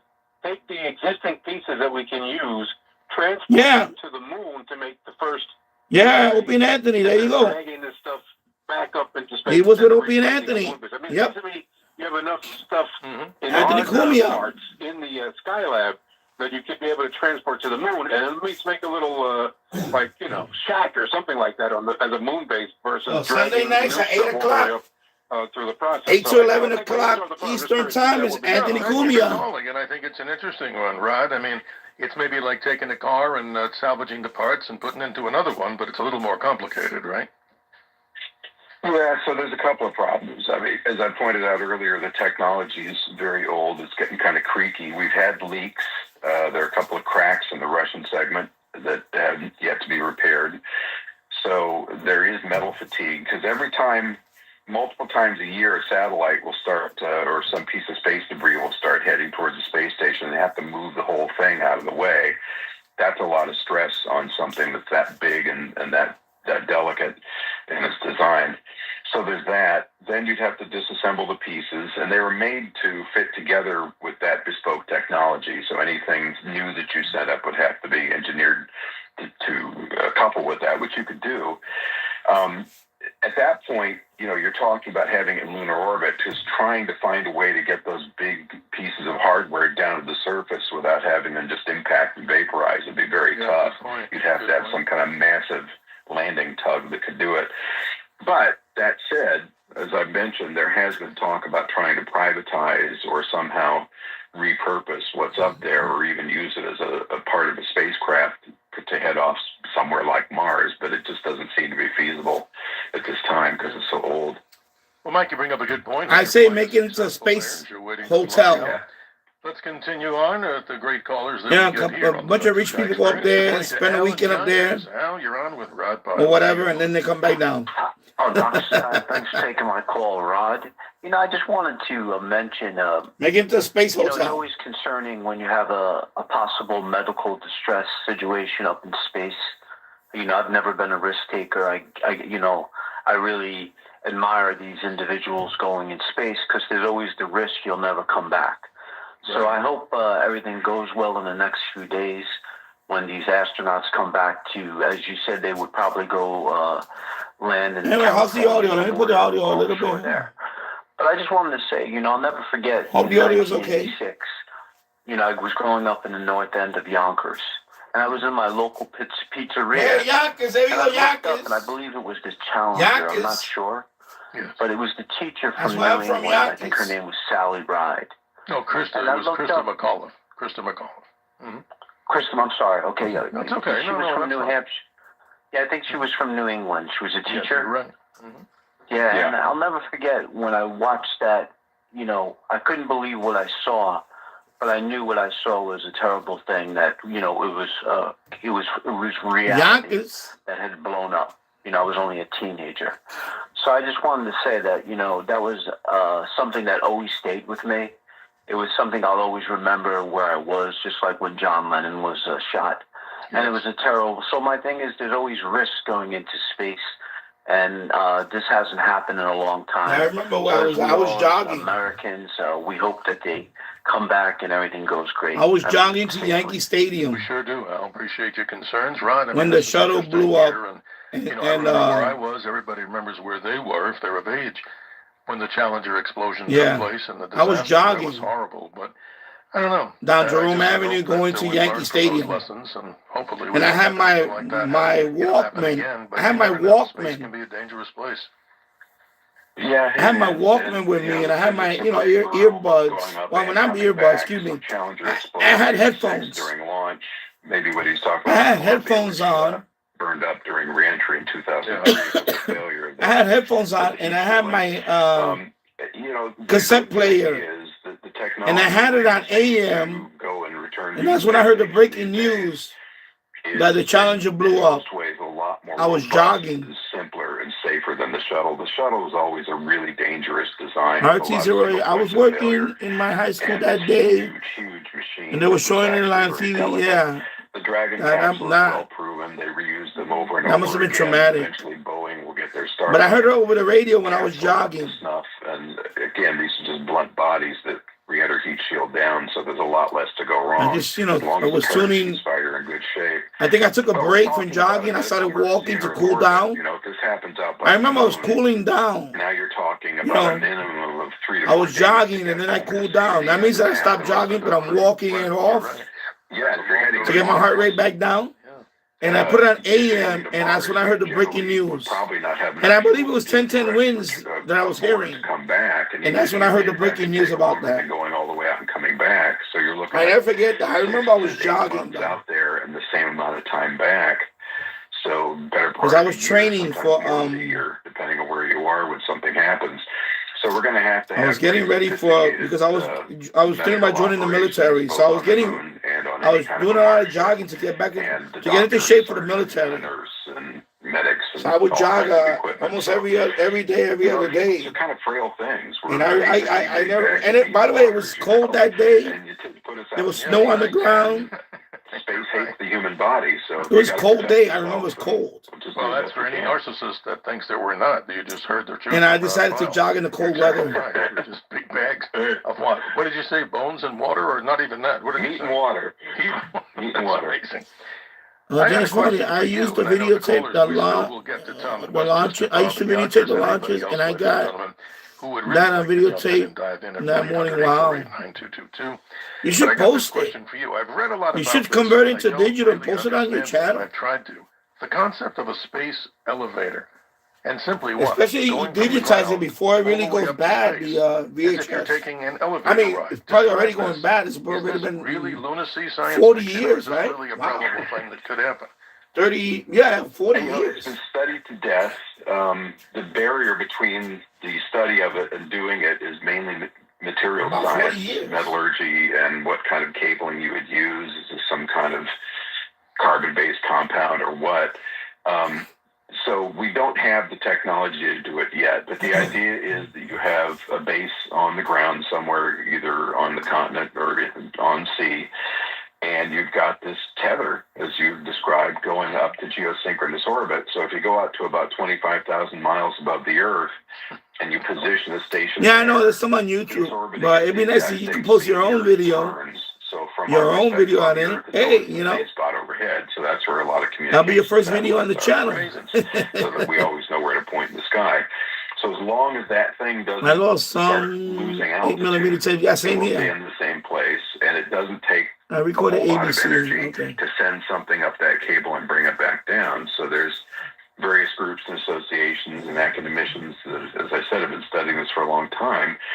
There don't seem to be any real game killers in doing it, but it's just the material science and the physics and the technology we have to advance. But if that you've explained it well, Rod, to the time we have. But here's the confusing part to me: when you descend from orbit from the space station and you're re-entering, you're getting a lot of heat. So on the elevator, does it mean that you go extremely slow and it's minimalist heat on re-entry of an elevator, or does the elevator also go through the plasma heating as on its descent?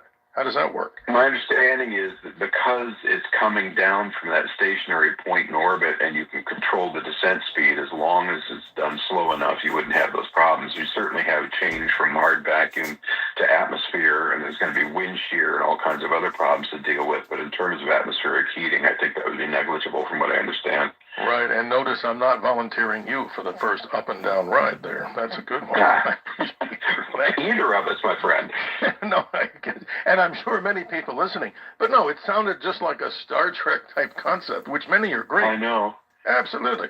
These Star Trek concepts, where did we get warp drive from? Where did we get all these concepts for moving through the universe? It's so amazing what Gene Roddenberry brought to the table. And again, I'm just a fan. I keep continually watching the original reruns. Star Trek, right? You know what I think about the flip phone? The communicator. The one where Captain James Tiberius Kirk is actually in a... That was the predecessor of the flip phone. Episode, for those that are into the law and legal side. The early cellular phones. Or flip phone. That was the communicator. Dr. Sky Experience, more with Rod Pyle. Remember that? The communicator. Bob and Yonkers. And who knows? Maybe somebody will chime Scotty, beam me up. In at 1-800-848. Beam me up, Scotty. For the top of the hour.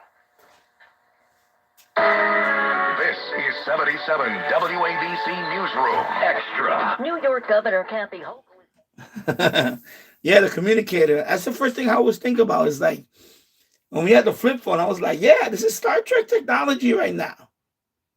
You flip the phone and you could talk to anybody around the world.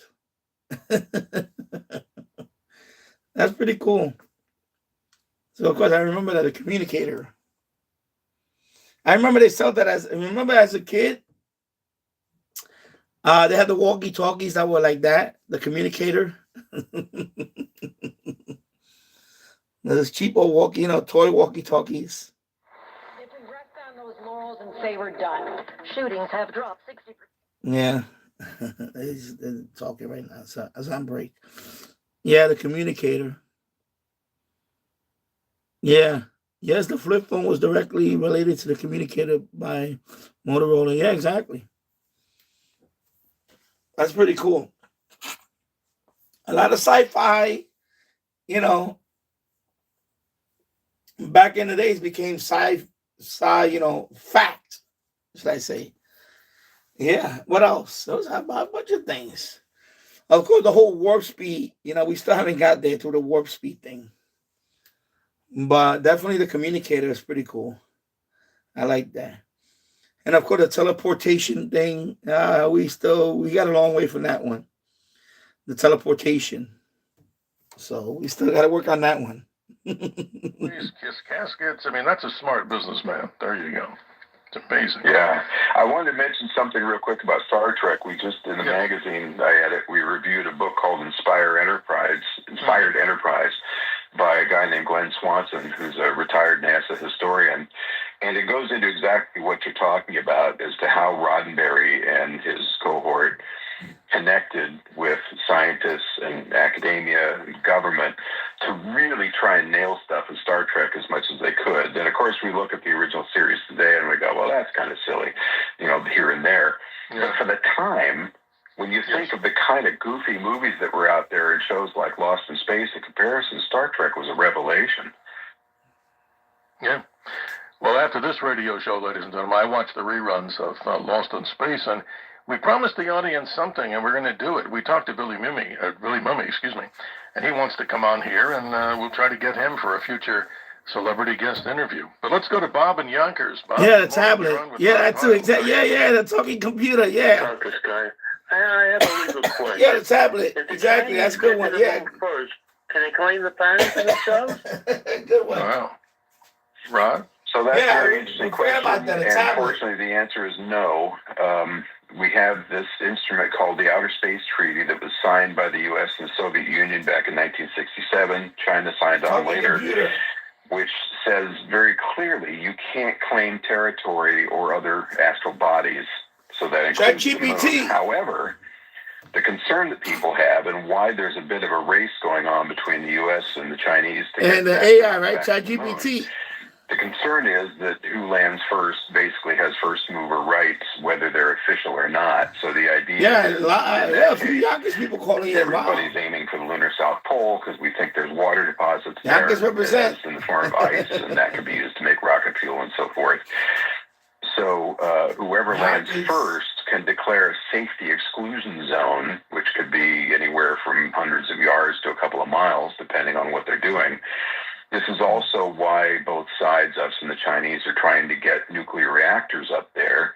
They are the best power supply for some place like the moon, but also if you land a nuclear reactor, you can now declare a safety zone around that. You've got this keep out area where you say, okay, this is ours. So our concern is the Chinese will pick the prime real estate, set up camp there and say, okay, stay out. This is dangerous. You know, let us do our thing. Yeah. So Bob in Yonkers, you can't claim territory. No, sorry to cut you off, Rod. But Bob in Yonkers, no time or any time soon will there be realtors on the moon? Right there, that's amazing. You get the last word, Bob, and we'll move forward. How you doing? Yeah. Okay, let's go to Greg in New Jersey. Good morning. Thanks for your patience. You're on with. Well, yeah, you know what? I was listening to the last segment where the guy was saying, "Hey, send the stuff to the moon." Hey, you know what? Sam Peter's son. Send all our junk to the moon. You have processed material. Whether it's good or fallible, it's thin-skinned. There's an awful lot of excuses going, it's not salvageable. Everything is usable, especially when you have processed material on the moon. You know, you pick a place in a cave. Sure. You know, get underground so it keep you away from the radiation and the waves coming in from the process. And you can process your own stuff and not have to move stuff to the moon. So you put a little tug in orbit. You know, you get something that's shuttle. Exactly. Like, sounds good, Greg. Get more That sounds fuel good. into the tug, and the tug can Space calculate tug. where it needs to be sent. Boom. And send all the You shoot junk it out of to orbit, the and, moon. you know, if the space agency wants to deal with that too. And then you can use they that do junk the to same make damn like thing a barrier You know, for the moon there's base. little satellites that are killer satellites that they already have in orbit. Well, Greg, in my opinion, no, use the junk to make a barrier. You know, like what they do with the landfill here. Administration in the future, because so you know, the because problem, right, ladies and gentlemen, is space junk and debris. Pretty soon it's going to. Because of course, you know, I'm sorry, I'm gonna cut it off real quick. You know, when you're on the moon, even in space, you get bombarded with a lot of gamma rays and all that stuff, right? So of course, even if you make a moon base, it's gonna have to be primarily underground because of all the radiation. So why not use some of the junk here to create like you know, a buffer? You know, use it as use it as landfill, whatever you want to call it, for the moon base, right? You know, a lot of old metal, you know, is melted, whatever. Use that stuff for a shield, you know, for moon base. Just saying. Match its speed, grapple it with something, and then move it where you want it to go, and that takes a lot of energy. So probably, yes, space tugs will do it.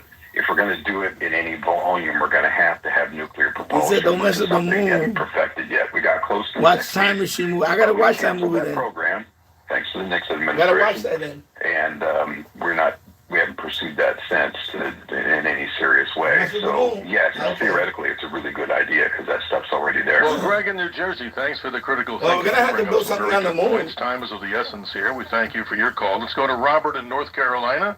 Good morning. You've been patient. You're on with Rod Pyle. Hi, Steve. Have you seen a... Oh, yeah, Space 1999. I remember that. I remember that series. I found fascinating. They're intrastellar objects.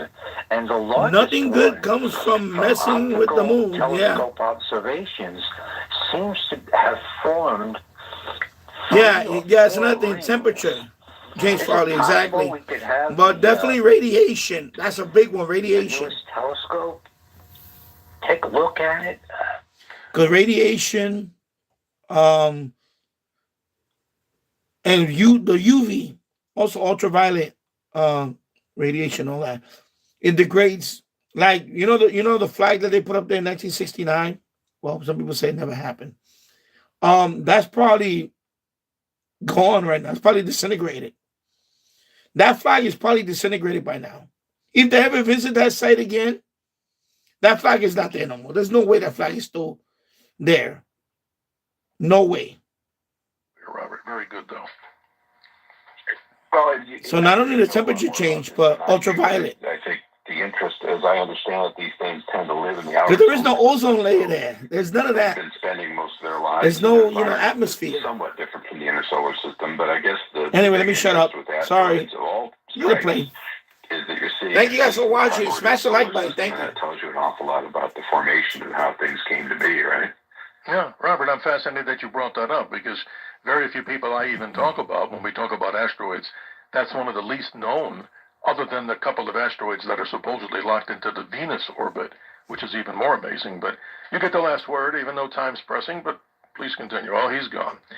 Well, let's say good morning to Jim in Lake Placid. And good morning, Jim. Are you with us? No, I guess he's gone too. Well, Rod, this is interesting. Your website, rodpylebooks.com. I know we only scratched the surface on a couple of these topics that we're going to talk about, but let's talk real quickly about China. What's going on with them? They have Tiangong up there. How much of a force are they in 2026 that we have to watch? And I don't like to use the term space race all the time. You use it if you want. Yeah, that too. Are they more advanced as far as find a moon cave, exactly. Getting goals done, like getting to the moon? Well, what say you? It's always an interesting answer. And build on that. Let's be clear. Their point of departure is very different than ours because, along with the Soviet Union, the United States had to invent all this stuff in the 60s and the 70s with the shuttle. And also, by the way, also, James Farley, we don't know what's under. And basically. By the way, James Farley, we don't know what's underground. If you dig deep enough, we don't know what's under there. So that's another mystery. Spacecraft, the Shenzhou, the one that takes them back and forth to their space station. Can't bring people like Dr. Evil or Batman. But again, they improved it. Now they have a new lunar capsule that they're going to be flying this year as a test flight. They've got a new moon rocket, not as big as the Saturn V. It'll take 2 launches to get all the hardware up there they need. But, they're moving along at a steady pace. They don't have these reverses between presidential administrations we do where programs get canceled and tossed, like Mars Sample Return is dead now. they make a 10-year plan and they stick with it and they spend money on it. So they are a very formidable force in this whole thing, and they tend to pull together as a team and really make it happen. So it's interesting, Rod. I got to ask you this really quickly. So the funding that they get is really like it's one and the same. So in other words, their military, do they differentiate between their military spending in space, or the whole, the whole shebang really is under the military anyway? It really is, and even the private operators, like they have their own little smaller versions of the SpaceX's and Blue Origins, but they're all affiliated with the military in more or less direct ways. And of course, the government, being autocratic, has the ability to make the calls and control what happens and push this and push that down and push this up and so forth. So yes, it is really a government mandated thing. And that's, I think, why it works so well. They're very organized. In about a minute or so, I know it's tough to always ask us to do this, but the top space story of 2025, in your opinion, you've scoured this, you're a writer. Of course, you have so much information on this as chief editor of Ad Astra magazine. What do you think it could be for the listeners out there, in your opinion? Well, I hate to say it, but I think the top story for us, the one that we had the most pain following, was the NASA budget.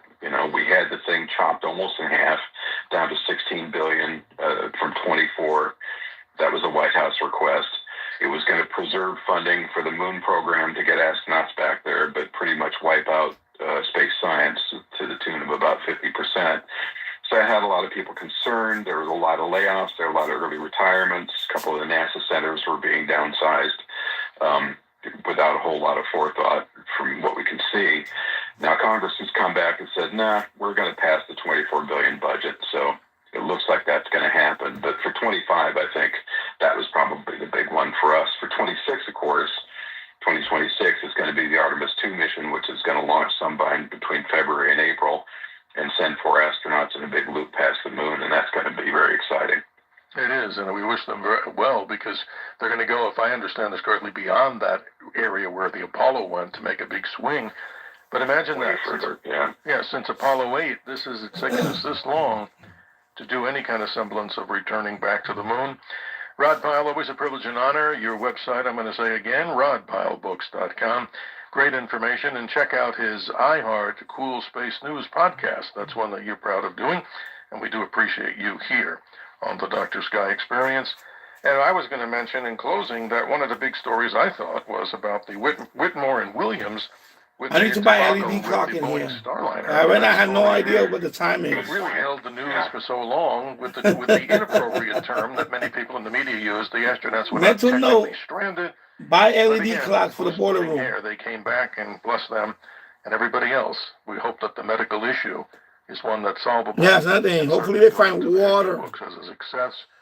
That's a big one. They can find water when they needed medical care.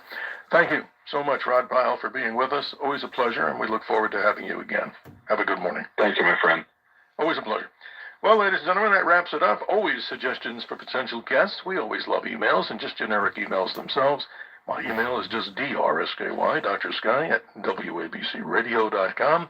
And if you'd like, of course, we recommend that you go to the WABCRadio.com website to listen to past iterations of this particular web and, of course, this particular radio show. And, of course, send them out to friends and family to tell them what you think about these particular shows. And even more important, what about all the other great hosts here on this radio station? This, as we talked about before, here on this blue torch of radiant energy. Awesome show, Radio awesome show. WABC, as we pass the torch of conversation to TJ McCormick and the other side of midnight. And many thanks to owner and operator John Katsimatidis, and from the executive staff. Yeah, TJ McCormick. Actually, I like him now. He grew on me. 2026.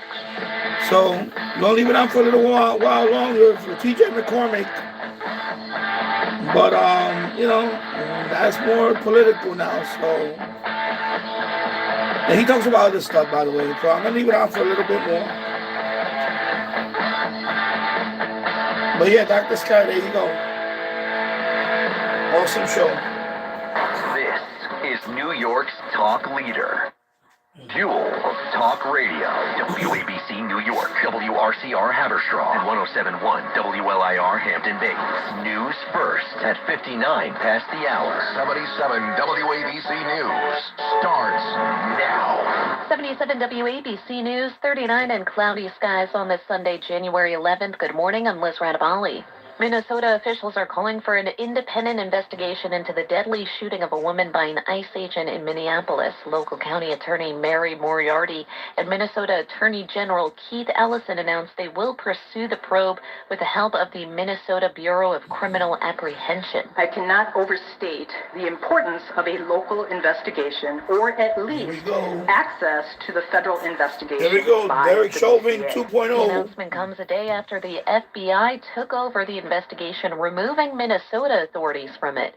The shooter in Wednesday's incident has been identified as ICE agent Jonathan. Well, I don't need one. I have one right here. 37-year-old Renee Nicole Good. President Donald Trump I have and this U.S. one. oil executives met at the White House on Friday discussing the next steps involving Venezuela's oil infrastructure. Benson and Venezuela Hedges has been working with the United States. We're dealing with them very well. I think they've been very smart in the way they've dealt with us, frankly, because that whole place could have been obliterated with one more strike, and we didn't want to do that. He said a decision will be made soon on which oil companies will take part in the project. The meeting comes after the U.S. military captured Venezuelan President Nicolas Maduro. Wow, it's cold Trump there. said getting drilling back 10 underway degrees in with Venezuela will wind benefit chill. Wow. both countries. More on that story. President Trump says he will meet with Venezuela's opposition leader next week and will accept her Nobel Peace Prize if she makes the offer. Rory O'Neill reports. Wow. President Trump telling Fox News he will meet Venezuela's Maria Corina Machado sometime next week. It will be Trump's first meeting with Machado, who won the Nobel Peace Prize for promoting democratic rights for the people of Venezuela. Machado has said she would love to share her Nobel Prize with Trump. The president said last weekend he doesn't think that Machado has the respect of the Venezuelan people to lead that nation. I'm Rory O'Neill. And some local news, universal child care for children under 5 years old is expanding across the state, including for 2-year-olds. Yeah, I'll take it with me. On average, But by the way, I don't need that. I can just use my I pay around survival knife for to open up a bottle. so I don't need nothing. I just need a survival knife. Actually, I don't even need anything. I finish my work at 5. It's astronomical. It's painful. I mean, it's hard. If you don't have time, you don't have money. If you don't have money. What happened? You said reconnecting? What happened? What reconnecting? Okay, I hope I'm still connected. I just got a reconnect notice. Funny story about bottle opener. There was a guy, we were talking about the Bronx years ago when I used to, in my 20s. And when we drank Heineken's, of course, Heineken's, you need a bottle opener for Heineken's. And he would just use his teeth. He would use his teeth. I was like, what? I would never do that. I would never, ever again. If I do that with my teeth would be, the rest of my teeth would be gone. Hell, no way I would do that. He did it with his teeth. With his teeth. No way. Me, I use a key. I can use a car key or house key. I just bend a few of them up and that's it. That's all it takes. For a bottle opener, I just need a key. Anything sharp, just jam it in there. Bend a few of them and the top comes out. Some health news. A new study says people Yeah, stop taking weight loss injections like Wegovy and Ozempic. They're likely to... By the way, I'm still waiting for my approval. So I'm not even approved yet on this stuff. Published by the British Medical Journal, looked at the weight loss medications sold under the brand names of Ozempic, Wegovy, Mounjaro, and Zepbound It found those who take the drugs often start regaining weight within a month after stopping the medication, and that all of the users' weight loss will likely be regained within 2 years. The research also showed that those who stop taking weight loss injections are likely to regain weight 4 times faster than those who regained after quitting diet and exercise. I'm Michael Kastner. Now your forecast today, partly sunny skies with a high of 47 degrees. I'm Liz Radabali. Remember, the news, it never stops at WABCRadio.com. Yeah, the key works.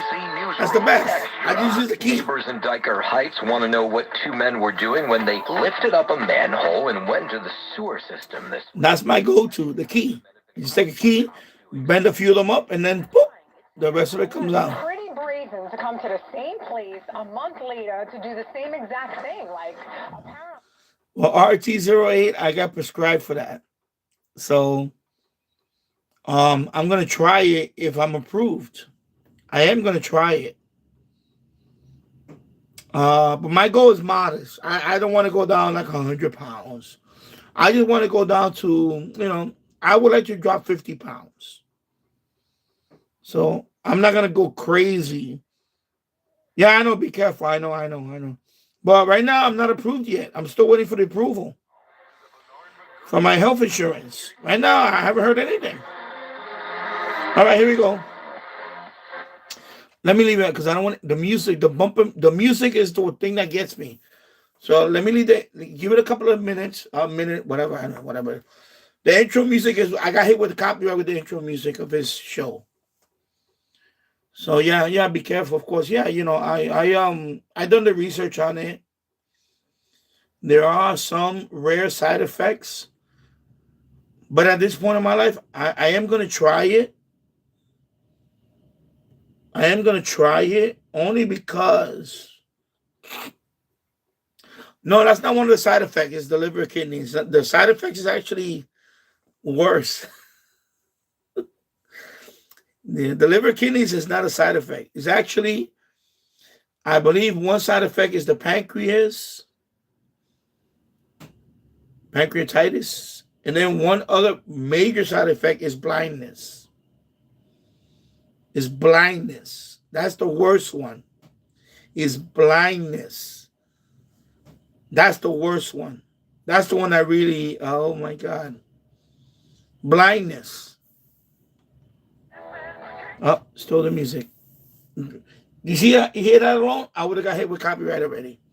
Don't be surprised if I get a hit copyright later on, just because I little 1 second music. Yeah, so the concern is not the liver kidneys. It's actually pancreatitis and blindness. That's the big one, blindness. Because it's inflammation. I guess inflammation that happens in the back of the eye or something. He explained to me everything. He really broke it down to me. Okay, here we go. I'm out of my mind. I'm not sick, though. So this is TJ McCormick but I'm not on WABC. sick. Not even kinda. By the way, I'm TJ. Hi, good morning. This is Another Side of Midnight with me, TJ McCormick, on the Red Apple Audio Networks all around the United States of America and around the world, all over the place. And so kind of got this weird one nostril thing going, and yes, that's gross, but yes, that's kind of me. What the hell was that? And I've been using, I don't know if you guys have bumped into this thing called the Boom Boom Stick. You can write your own jokes. You can go right ahead. Write all the jokes you want about the Boom Boom Stick. Yeah, my wife found a Boom Boom Stick, ended our marriage. 1-800-848-9222. It's called a Boom Boom Stick, and it's like it's an inhaler stick on. Yeah, I know. Serena Williams. Like Serena Williams. Yeah. She's on the roll. It's a perfect. They have their own GLP-1 medication. And this thing from Roe. Yeah. Just. Goodness gracious. I think the backstory on I think it was a Shark Tank item. I think it was a Shark Tank item. Yeah. I think there's actually a commercial where like those Shark Tank people are like, woo, and all that. And it really does, woofa, it really does blow your sinuses wide open on like the first thing. But my thing, it does actually do a good job of drying it out. Anyway, this one running out all day, all night. I hate when that happens Marianne. Sitting I hate when it happens. One side of your nostril. Yeah, so I'm just kind of all over the place this morning. I really. Yeah, I hate that when one side of the nostril is runny and drippy and all that. I hate that. Saturday morning, we had the breaking news out of Venezuela. And one side is clogged up. I hate that. Last Sunday morning was all the fallout from Venezuela. Yesterday morning was all Minneapolis and Minnesota. So this morning, Sunday morning, this is the Lord's Day. This is the day the Lord has made. Let us rejoice and be glad.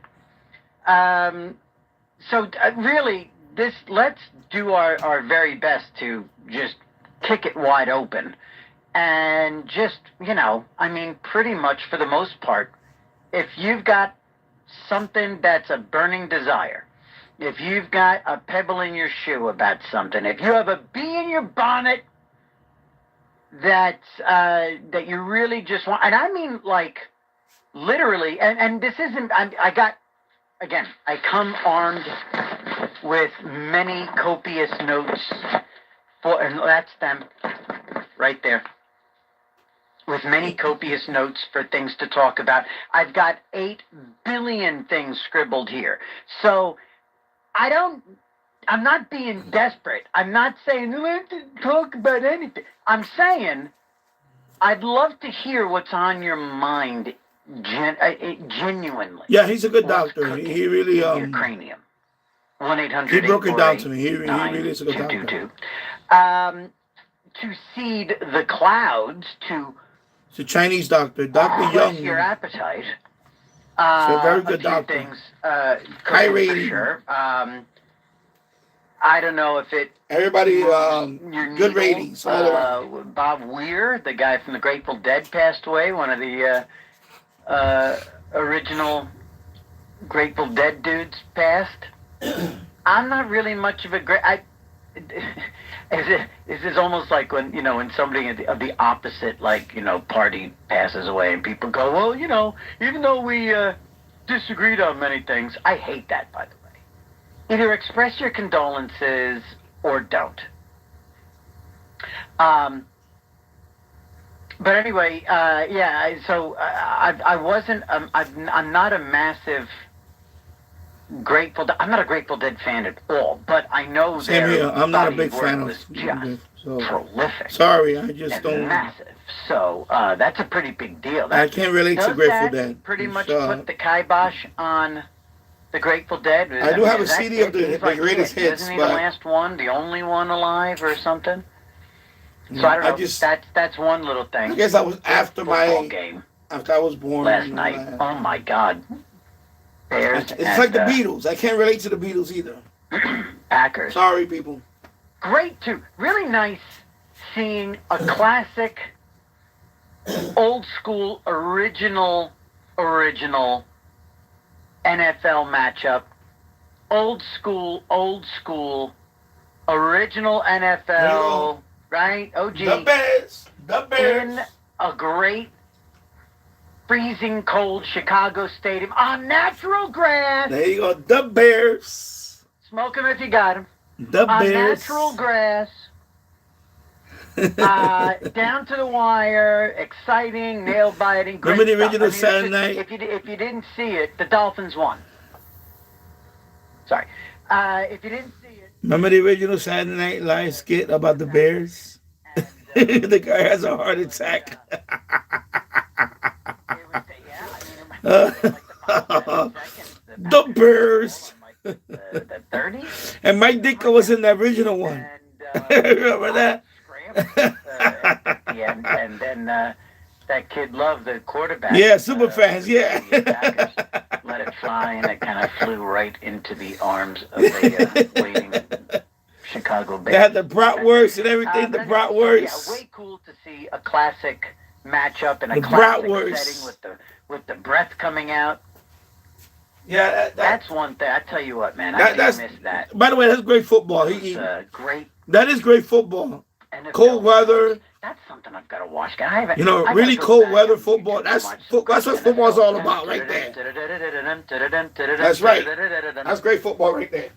The Green Bay Packers let out on Green Bay versus Chicago. And each anything sausage, exactly. Each team, even for Hispanics, chorizo. Like, in Hispanic, we got did the Raiders have chorizo. music? No, they didn't. No, it was just that overall NFL Bratwurst. music. That stuff was so great. Kielbasa, right? Great. I Kielbasa. know Tony's gonna go looking. I know they're gonna go looking for that stuff. Kielbasa. Polish but, kielbasa. Yeah, that was actually the music. And I of was course, doing hot dogs. The baseball. Yeah, Major League Baseball. Like the, what was that? The, every Saturday they Italian did, sausage. You got this. This week in baseball. Dun, dun, dun, dun, dun, dun, dun. That's what that was. Yeah. NFL films. Oh yeah, I used to love that. This week in baseball, I used to watch that every week when I was a kid. We'll play some of that NFL films. Oh my God, that was great programming. This week in baseball. But yeah, so you know what else? What else is cooking? Oh my God! And I hear that music, I go crazy. It is my This week in baseball anniversary. It's my 28th wedding anniversary today, the 11th of congratulations. January. And yeah, we didn't pick the 11th of January to get married. We got married. My wife, as most everybody who's a regular knows, my wife's from England, and we were living in Florida at the time, and we knew that she wanted, you know, of course, a legal immigrant. She was a legal immigrant. And we wanted her to be able to get her working papers and eventually a green card as soon as possible, you know, legally. And so what we did was, in anticipation of a big, proper, fantastic, lovely, formal wedding, we popped out to Las Vegas and we got married. Wow. And Mark wants to talk about my nostril. All right. That is so funny. So on January 8th or 9th or 10th of 1998, we popped out to Las Vegas. When Las Vegas was still hanging in there and was still Las Vegas, we went out to Vegas. We stayed at the Sahara when the Sahara was still the Sahara. We got married. By the way, if you like these live streams, smash the like button. That would be awesome. My wife and if you can share it, thank you very much. Leopard print mini dress and matching jacket and black tights. Awesome. And my beautiful British dancer was absolutely stunning, gorgeous. I wore a Sinatra-like suit. I believe it was. I don't wear black anymore. I don't wear black. Black shoes. Occasionally a black belt, but I don't wear black. But I wore a black suit that night and a silver tie. So it was definitely Sinatra-esque. And we got married at the Little White Wedding Chapel, not by Elvis. And still humming. My best buddy at the time, an illusionist on cruise ships. I was still a stand-up working on Carnival Cruise Line. It's really persistent. My buddy was my best man and his wife, his assistant, and a showgirl in her own right and a great dancer. She was the maid of honor. And their little girl was the flower girl. And so, yeah, and then we had our wedding dinner at the Golden Nugget. Book your wedding dinners now at the Golden Nugget, Las Vegas. And thank you, James Farley. Thank you for that. I believe when Steve Wynn owned the Golden Nugget and was like really making his bones there. Anyway, did all that, and what was really cool too was I had my biggest winning streak on blackjack of my entire life that night. Paid for the whole thing. Wow. Paid for the hotel. Basically paid for the trip.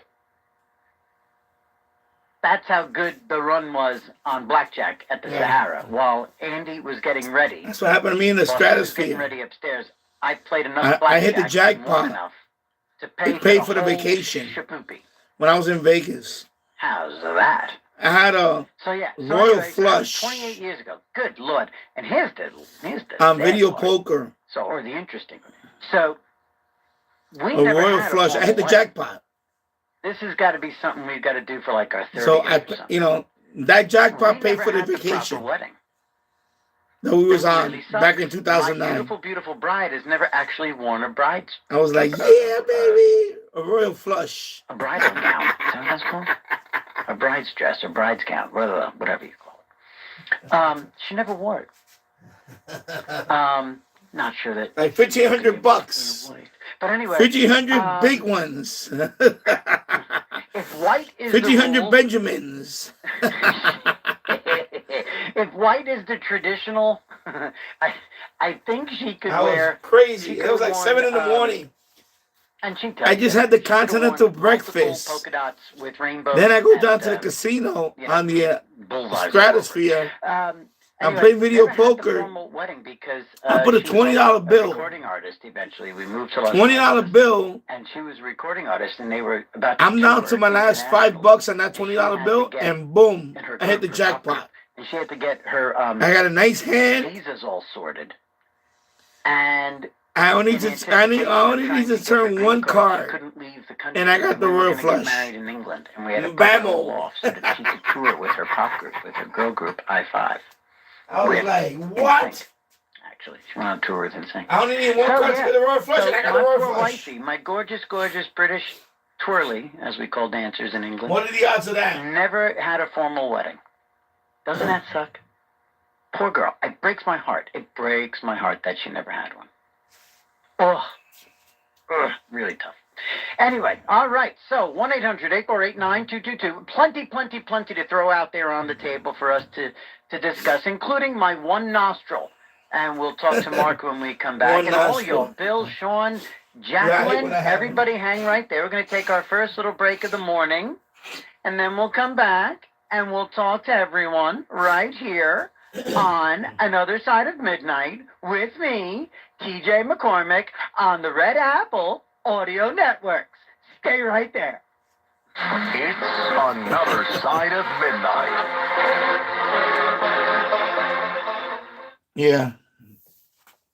Yeah, so TJ McCormick, he grew on me. He is funny, though. So, he grew on me. I used to put it on the bedside radio. And after listening to him over and over, he grew on me. At first, I was like, hey, but there was a few shows that he was really funny. Oh, my God. So that's why I listen to him now. He is funny. He's a funny guy. Especially when he was over in England over the Christmas vacation. And he was talking about all the, like when he was on the plane and people hacking and coughing and all that. He's like a real germaphobe like me. So I can relate. I was like, oh, my God. So, he grew on me. It's, it's okay. It's cool. So it is what it is. So that one nostril thing, yeah, I hate that. I hate when that happens to me. When you can't breathe on one side of the nostril. Oh, my God. I hate that. And such that you try everything. Like the Vic stick, the vapor stick, whatever it's called, the vapor stick. Oh my God, I hate all that shit. Sorry. Anyway. Oh, no, I don't want to put the music on. Yeah. Yeah, so anything sausage, of course, anything. Oh my God, bratwurst, I love bratwurst. Chorizo. Although chorizo is more Mexican and, Italian sausage, of course, the best. And Polish kielbasa, right? Polish kielbasa. Discussing it. That's it. I know that music right now. I just got hit with the notice. Later on, I'm gonna get hit with a few notices. Jesus Christ. The side of midnight. McCormack, So all these music bumpers, I know I understand he has to play it, but YouTube really annoys me with all this stuff. I'm sorry. As big as the Rio Grande. With another few seconds. Jeez. Okay, here we go. One more time. Small breath.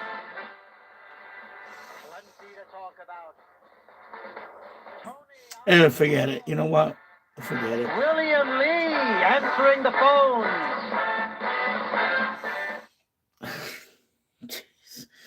I'm trying to minimize this. I can challenge it.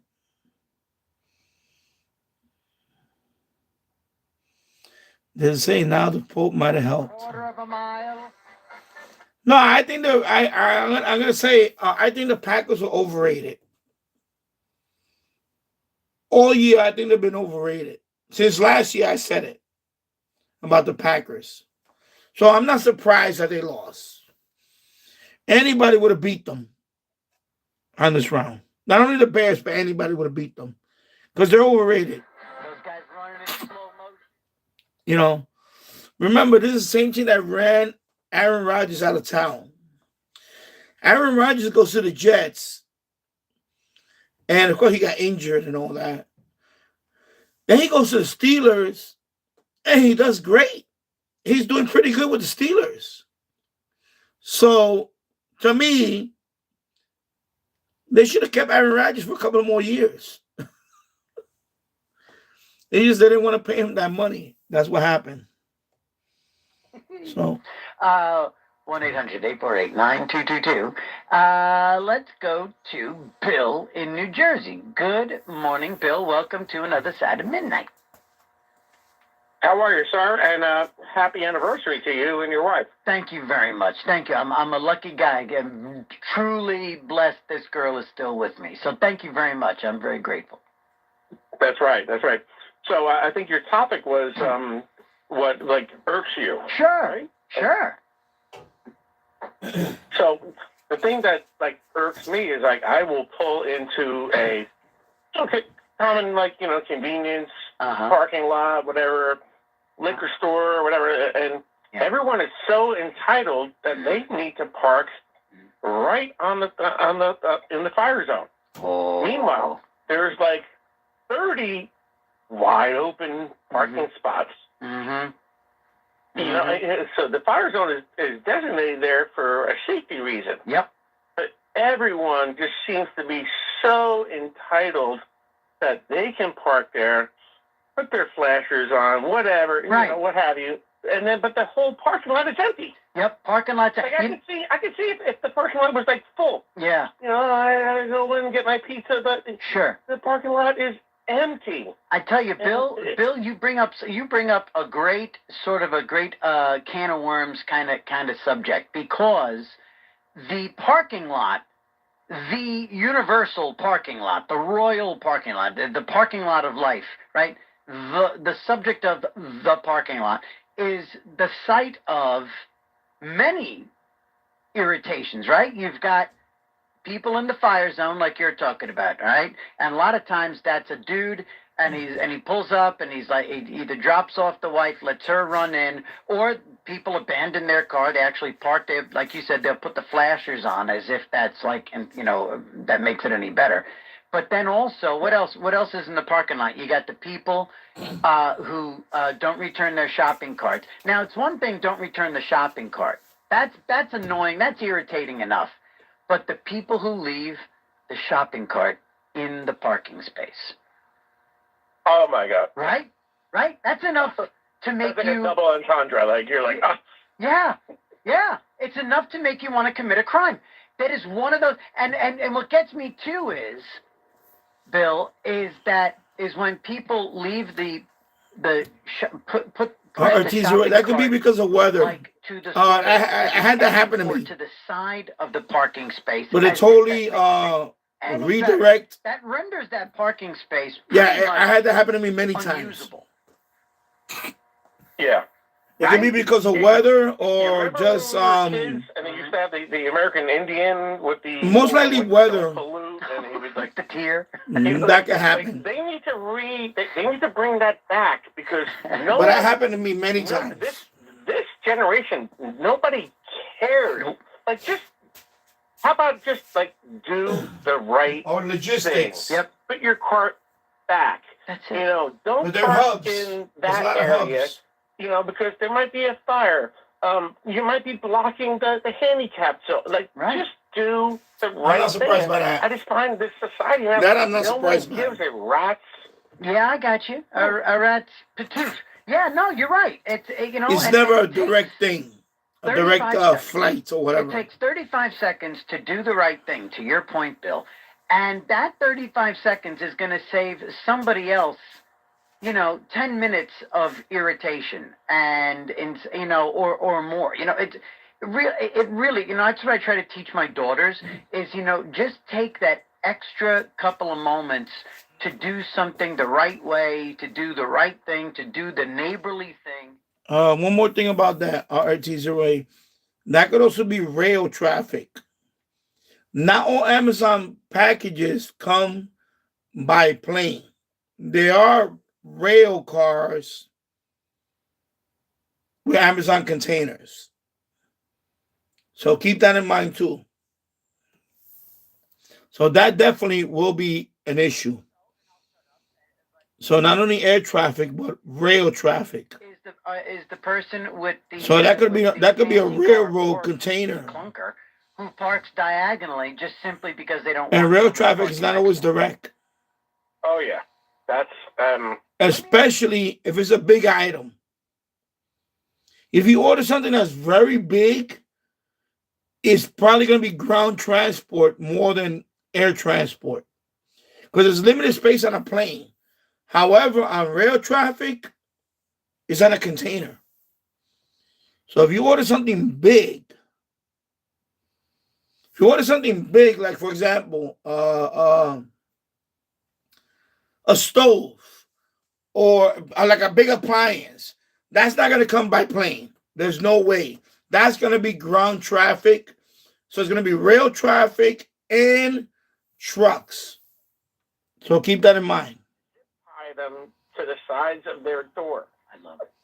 That is yeah. And then you can't eat it. So I'm just putting that out there. Zip tie. So you need like. I heard the same thing from Home Depot 2 days ago from New York. Okay. Yes. So. But if it's definitely heavy items and very bulky, that's not going to come by plane. Two things on each side of the door. Wow. Whoever that okay, so thank you, Bill. Then it has to be weather, maybe weather related. And again, it's a can of worms thing. I am that. Then definitely weather related. I am that kind of nuts. About 2 months ago, I came back from. I track this stuff and I study doing but definitely rail traffic is a big one. And it was an evening thing actually, and I was dressed up. I was wearing a suit. It was summertime, so I didn't have it was a few months ago. It was a nice night, so I didn't have an overcoat or anything. But I had a suit, and I had parked at a train station, taken the train into Manhattan, and I came back to my car later that evening, and this subhuman had parked like. I honestly don't know how they got that close to my car without touching my car. My God, that happens to me a lot. They were so directly. Oh my God, that happens to me a lot too. They literally park right next to my car. I was so like our car, wife's car, but like damage had been done, and like this was like a drunk person or something. Who had just slammed like they couldn't stay between the two lanes in the parking lot. They had to go all the way to one side. that wasn't the case. Like, I couldn't even open my door almost. Didn't actually make contact with my vehicle. Oh my God! But I hate those freaking so drivers. So I had to do that thing where I climb in, and my car. I mean, there's no more bench seats, right? Everything's bucket seats in the front these days, right? It's not like you can go in the passenger side on most cars these days and just slide over. You got to climb, you know, and you got to do it like a dainty ballerina. And so I got into my car. So I get in. Actually, before I got in, when I realized what I had to do, I stopped. I went to the trunk, got out a notepad, and I wrote a note. And it was something along the lines of, you jerk, you absolute infantile son of a bone and blankety bone. How dare you? Take a look at that. And I am so nuts. So it probably got lost in it probably got lost in, you know, they probably, so they probably failed to track it, and somebody somewhere missed it. And they wanted going back around. Yeah, that happens too. By the way, that happens too. I don't want to be acute. Remember, you know, that happens too. We're talking about very underpaid workers sometimes. So these things are going to happen. I want to be better than them. So I wrote a third version of the note. So I go back and I write a third version of a scolding note to a stranger who parked too close to my car. And then I realized that I had misspelled something, and I ran out of room towards it. So I had to write a fourth version of this letter. I am so out of my mind that I can't just write, nice parking job, jerk. I have to write four. If I could have had ChatGPT write it, I would have done that. Anyway, I finally get the note that I'm happy with. I settle on the language. I get the note into the windshield wiper on the offending car. I climb. If I could have had ChatGPT, I would have. And I've got New York City all over my shoes. I got New York City. I got Manhattan filth. I know. All over my shoes. So I get into the passenger side. You know what's funny about him? He's so descriptive. Because I don't want to brush the Manhattan filth on his shoes. City filthy shoes. I don't want to brush them against, because I'm not that limber. I work out every single day, but I don't stretch. I'm not limber, okay? As rubber bands go, I'm that really, really, really, I'm like a hair tie, like one of the really tight, that's what I am. That's how stretchy I am. I am not limber at all. So I took off my shoes in the passenger seat, so that I could climb over and not risk getting New York City street germs on the shift. Street germs, there you go. Gear shift or on the dashboard or something like that, or on the seat. He's so descriptive, it's funny. Oh my God. So I take off my damn shoes. Because that's the same way I think too. And then because I don't like the sensation of driving with no shoes on, I can't do that. Even in the summertime, I'd be a bad beach bum. I'd be a very, very bad surfer, dude.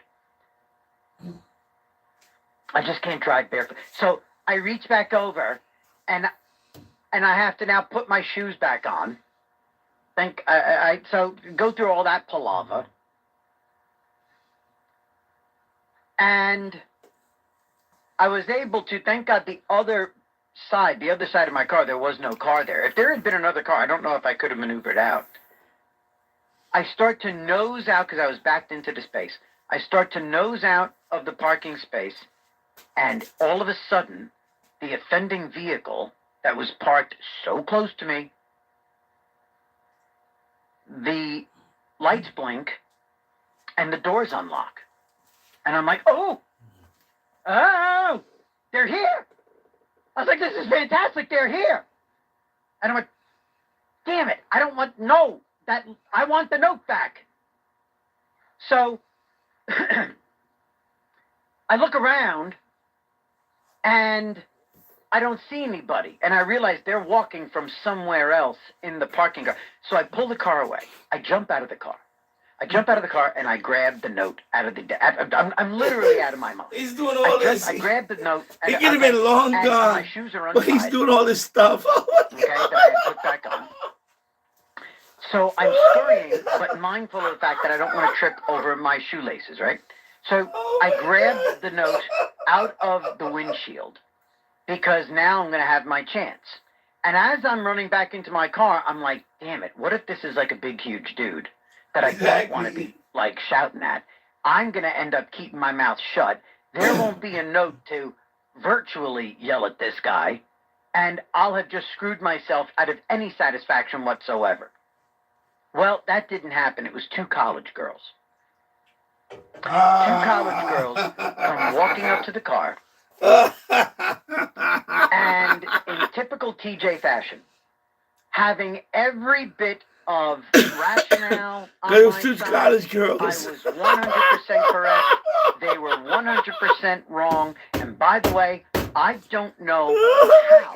It couldn't have been two of them. It couldn't have been two of them.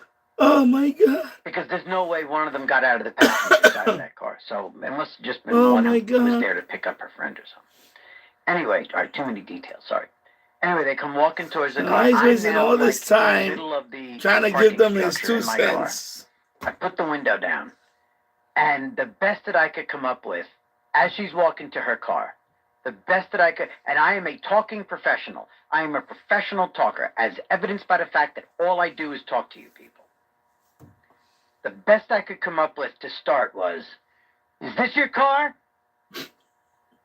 As she's walking to the car and opening it, I open with, "Is this your car?" Moron. Dopey, dopey, dopey moron. I'm as dopey as the Democrats that vote for Tim Walz. I'm as dopey as every Democrat that voted for Kamala. And she goes, "Yeah." And I said, "Do you have any idea what I just went through to get into my..." I blew it. I totally blew it. I should have just shouted at her. Instead, I asked a question. I made myself seem pathetic. "Do you have any idea what I had to go through to get into my..." I totally, completely... I should have just read my note. I should have just said, "Excuse me, I have something to read to you." Because at least with that, I had it was the fourth draft.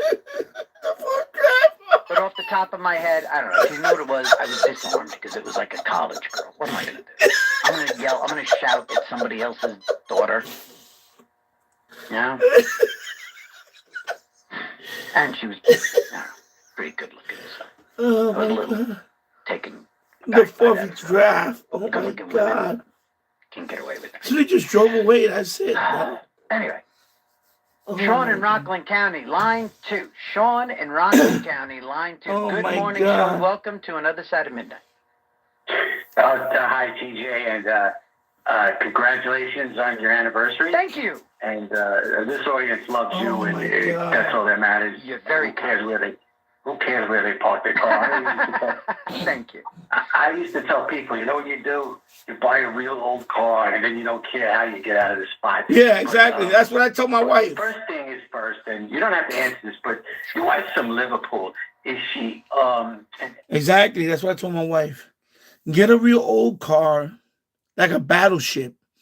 And you don't care. If you pull out and it scratches the other car, if it scratches their $60,000 car, hey, you know what? The hell with it. You still got a battleship. No, because I told my wife, I said, if I ever get my first, because I don't drive no more. But, if I ever get a car again, it's going to be a battleship. It's going to be a big old steel, not carbon fiber, whatever the hell. It's going to be rust bucket, steel car that if anybody mess with me, I'm going to ram the hell out of it. And I'm not going to care. I'm going to be like, okay, whatever. Here we go. It's going to be duct tape and everything.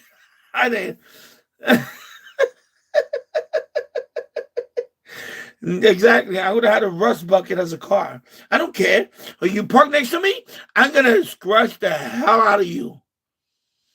Because you know what? Because you're dumb. That's it. I don't care. I'm going to back out with my battleship or my sailboat. I'm going to ram the hell out of it. I'm going to scratch it all up. Your $60,000 whatever car. And there you go. That's what I told my wife. I say, you need to get when you go shopping, I told her, we need 2 cars. We need 2 cars. When you're going to, when you're going to work, whatever, not even, when we go out to an event, you drive the nice car. When we go shopping, you bring the battleship. That way, if anybody mess with you, ram that steel right next to their car. That's it. Just grind that steel right next to their $60,000 car. And that's it. That's what I say. In fact, I will go further and probably weld a few more extra bumpers like Mad Max. And that's what I would do with my car. My car will look like Mad Max type vehicle. Remember Ridgemont High? No, not Ridgemont High. Oh my God, I'm dating myself. Not Ridgemont High, excuse me. Animal House. Animal House? Remember that had that car? I would do the Animal House car. My car would be like that. It would have all types of bumpers and steel around it. Then I would ram that sucker into a $60,000 car. And the satisfaction will be so great. Yeah. And by the way, you can sue me. I don't care about my insurance. I'll drive with no insurance. I don't care. I don't care. I wouldn't care I would not care. That's why, you know what? Oh my God. Yeah, I know. Yeah. I know people got onboard cameras. I get it.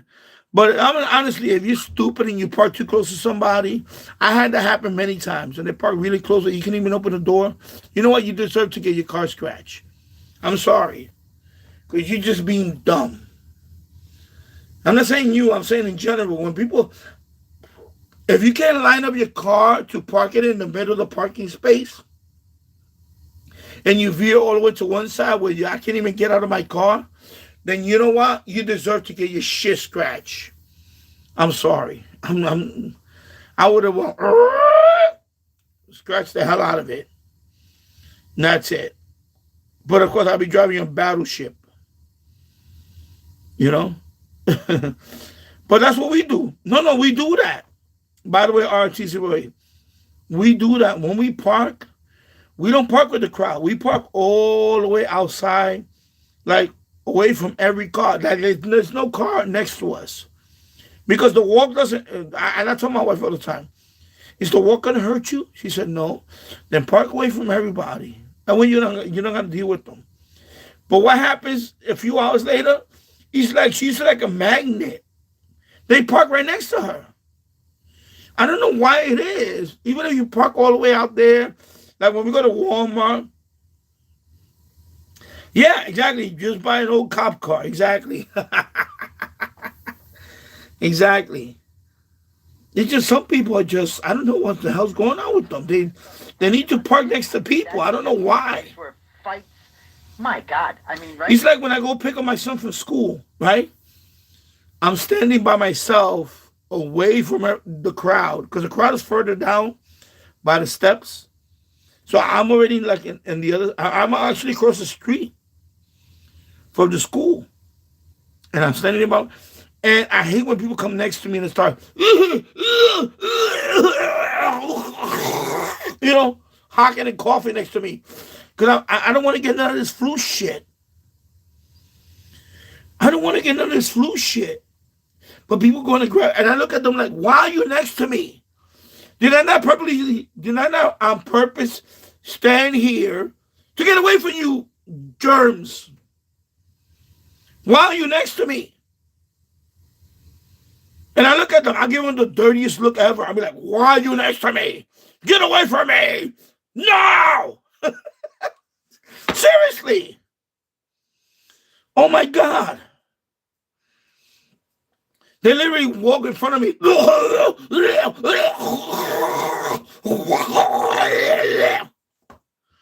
My God, like, I'm right here. Can you just do it over there?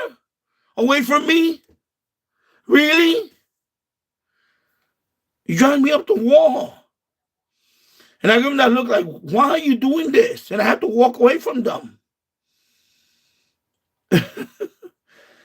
I'll come out and have full-size pickups and with tons of empty parking. Yeah.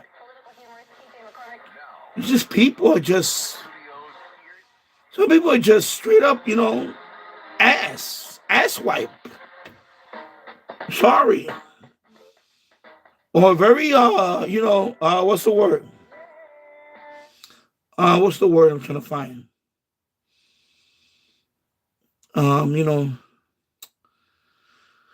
What's the word? I can't remember the word in front of my head. But anyway, very, ignorant. There's another word, but they have to stand right next to you and then they cough. They cough it out a half a lung. Oh my God, they literally have to walk next to you and then they cough a half a lung out. Oh, shoot. He's playing Wham right now. I definitely Wham. I got hit with Wham. Forget about Wham. I got hit. I already got hit. Any bar on Wham, I got hit. Any bar on Wham, any music bar on Wham, I got hit. Forget about 10-second rule. 1 second. Oh my God. I know maybe they got their one nostril clogged. But I know that because No, but these people that literally cough right next to me. And I look at them like, what the fuck, man? Why are you next to me? Can you go away? I'm standing in this part of the street to avoid everybody, and they still gravitate to me.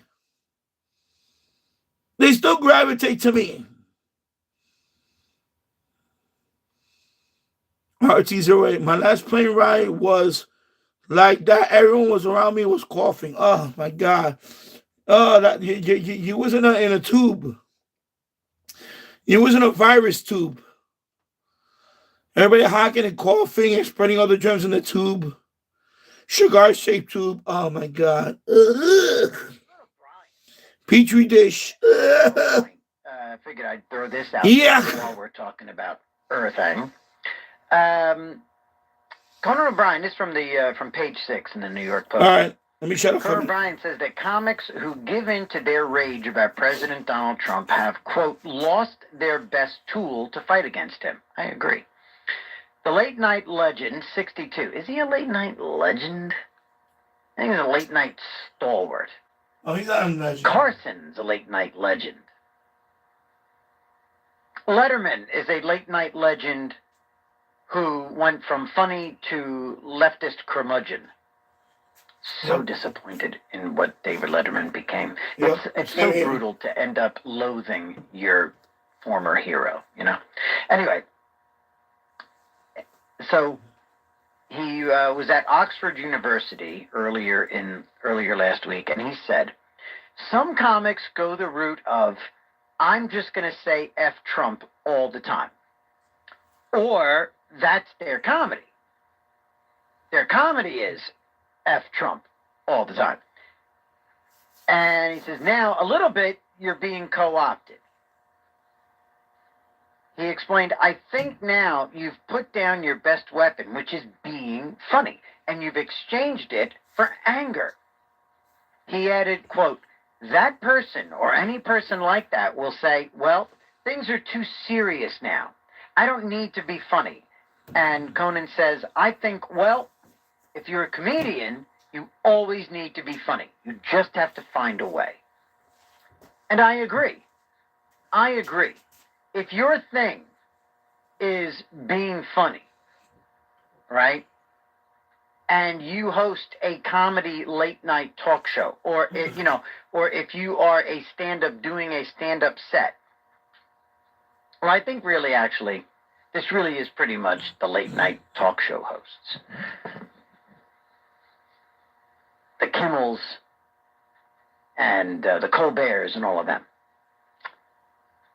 If your whole thing becomes a 6-minute F Trump monologue every night. Yep. Where's the funny? Exactly. That's what I say. I guess what Conan is saying, what I agree with, is if you come out through those curtains and you do 7 minutes of actual comedy that makes fun of, that takes Trump to task and makes fun of his administration. Okay, if it's funny, well then Bob's your uncle. There you go. You got it. And that's how you can really take down political people that you disagree with, or bad people, or whatever. And again, the best example of that, and no, I am not comparing Trump to this. As a matter of fact, I would never do that. I think it's stupid and offensive. But my point is, Mel Brooks, a World War II veteran, and of the time where of the era where he worked with, knew Holocaust survivors. He decided he was going to make his life's work to diminish and bring down. Anyway, let me minimize that for a minute. Yeah, exactly. You're right, RT08. Been lucky this winter. Nothing yet, but my mom and my brother have bad coughing, but no fever. Yeah, God bless. Yeah, good thing. But yeah, definitely this one. I worked in a farm as a kid. So, in your case, I think, it helped with your music. Exactly. Same thing what happened to me when I was a kid. Especially in Puerto Rico. I used to play in the mud. Literally. When we go, because it's tropical heat over there in Puerto Rico. So when it rains, when we get the downpour, when it really rains, we go out in the street. I used to go out in the street and lay right there by the curb, because we would get like a lot of water to the point where it's like local flooding, like flash flood. And literally, I would try to swim on the street. I know people think that's nuts, but that's what we did as kids in Puerto Rico. We literally, all that street water is going by me, and I'm trying to swim. Of course, I'm not swimming because there's only a couple of, it's only a few inches of water. So I'm not, it's not like I can swim anyway. But I think all that dirty water, the street running water that I was getting wet in, boosted my immune system. I really believe that. And then of course, back in New York City, we used to open up the fire hydrants, and we would do the same thing. We would lay on the curb, and all that street water, what's in that street water? God forbid everything. Even, I hate to say it, even, animal waste or who knows what. At the time, of course, when you're a kid, you don't think about all that. All that stuff was washing by me. Gasoline, oil, who knows what the hell was in that water. And let me tell you something. I must have boosted my immune system because, knock on wood, I need to look for a piece of wood right here. And I'm telling you, that's what happened to me. I was trying to swim on the street. Water coming down the street. And I'm trying to, I'm laying down like how you do the snow angels? Except I'm the opposite. Belly down, trying to swim. And I'm like 9 years old. And all this rain is coming down. And we get like flash flooding in Puerto Rico. And we didn't think about all that back then. This is the 70s. However, I think that might have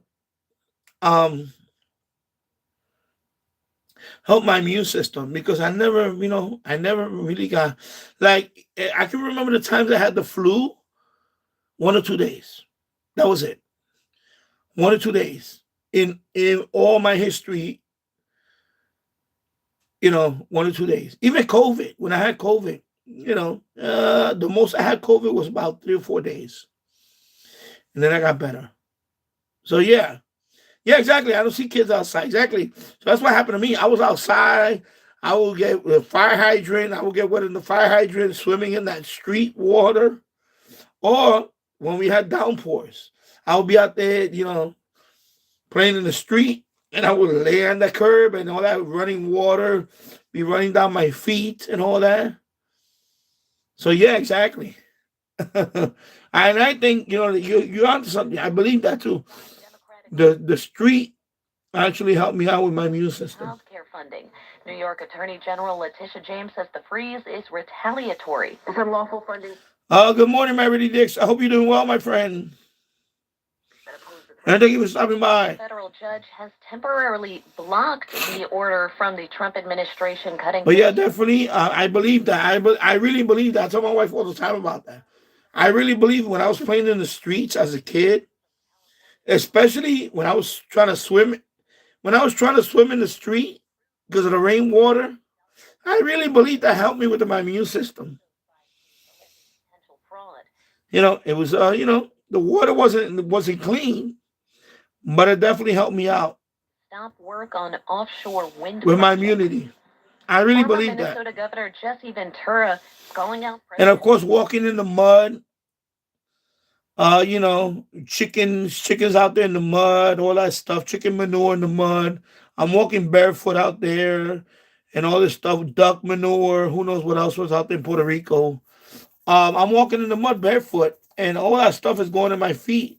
Of course, all that stuff, I'm telling you, that stuff builds your immune system. Had to do it. And he called it murder. He went up. And I should drink off a water. By the way, growing up, I used to drink off a water hose. Many times I drank public fountains and water holes. So I think that also helped my immune system, believe it or not. Pope Leo says war is back in vogue and a zeal for war is spreading. Matt Mattinson with the story. The first American pontiff decried the use of military force in his annual foreign policy speech Friday. He told the diplomatic corps gathered at the Vatican, quote, "A diplomacy that promotes dialogue and seeks consensus among all parties is being replaced by a diplomacy based on force." Leo did not mention President Trump by name in his remarks, but did speak on Venezuela following the U.S. operation to capture President Nicolas Maduro. The Pope called on nations to safeguard the human and civil rights of Venezuelans. I'm at Mattinson. President Trump says Iran. RT08, yeah, if I was inside, I was sleeping. Water hose probably gave you superpower. Yeah, exactly. Gave a superpower. Exactly. Many times I drank off a water hose. Public fountains, many times I did that. Also, which I don't recommend this, but I did that too. I shared drinks with friends. I remember we were broke. My friend, I would buy a soda or a Gatorade. Like when we play basketball in the street, basketball, whatever, even as in my teenage years. And my friend was like, "Oh my God, I'm thirsty." And I was like, yeah, take a sip of my Gatorade. Take a sip of my Gatorade. So his germs got transferred to my bottle and I'm drinking my bottle. So, that definitely boosted your immune system. When you're sharing beverages, and I done that. I gotta admit, I done that too. I shared beverages. Oh my God, I done that many times. Like playing street basketball and all that, football or whatever. Sharing water bottles, sharing Gatorade. Oh my God, I'm guilty of that too. Drivers around the city will now have to avoid running red lights at even more intersections. City Transportation Commissioner I'm Mike definitely Flynn guilty of that one too. Ahead of the weekend, the crews have started activating 50 new red light cameras per week over the next 5 weeks. The state legislature gave the green light for the city to add those cameras to a total of 600 intersections, up from the previous limit of 150. New York City DOT expects that they will be finished installing the new red light cameras by the end of the year. In some entertainment news, Sean Diddy Combs going to have to serve out his prison sentence after all. President Trump told the New York Times that the rapper and businessman sent him a letter seeking a pardon, but he will not be granting that request. This comes after Combs told inmates at the Federal Correctional Institute at Fort Dix he would get a presidential pardon from the president in early 2026. Combs is currently serving a 50-month sentence after being convicted on charges of prostitution. Now your forecast. Today it's going to be partly sunny skies with a high of 47 degrees. Right now 39 and cloudy. I'm Liz Radabali. News never stops at WABCRadio.com.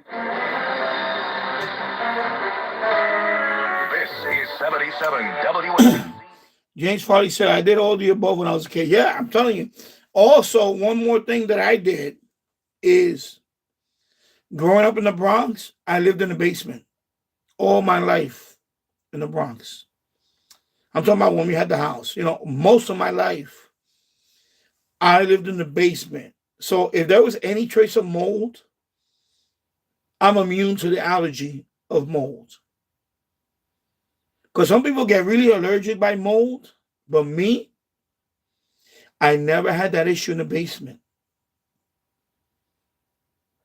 Because in the Bronx, that's what happened. My early years, my when I say my early, I'm talking about my early adolescence, all the way until 13 years ago, when I moved out of that house. I lived in the basement. So I know that also I'm very resistant to allergies, especially dust and mold. I believe that basement really boosted my immune system. I can say that because my wife, she's upset. She's sniffling all crazy every day. Me, nothing. I look at her like, wow, what the hell's wrong with you? Me, nothing. Nothing like that. So yeah, I did all the above. Exactly. I'm telling you, we're built like a tank. This generation now, unfortunately, they don't go outside. They don't play in the mud. They don't play like when we had, of course, in our case, when we play football in the street and we go to a playground, we play if it's raining, we play in the mud. If it's snow, we play in the snow. We were rolling around in the dirt and grass and all that. These kids don't do any of that stuff today. And that's why all these kids have all these ailments. They do. It's unfortunate, but they do. Let me leave it like that for a few, because copyright, intro music.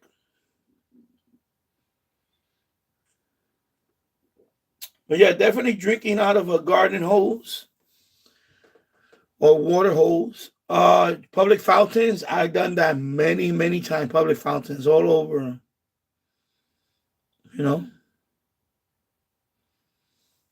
James Foley, I used to scoop water out the brook. Yeah.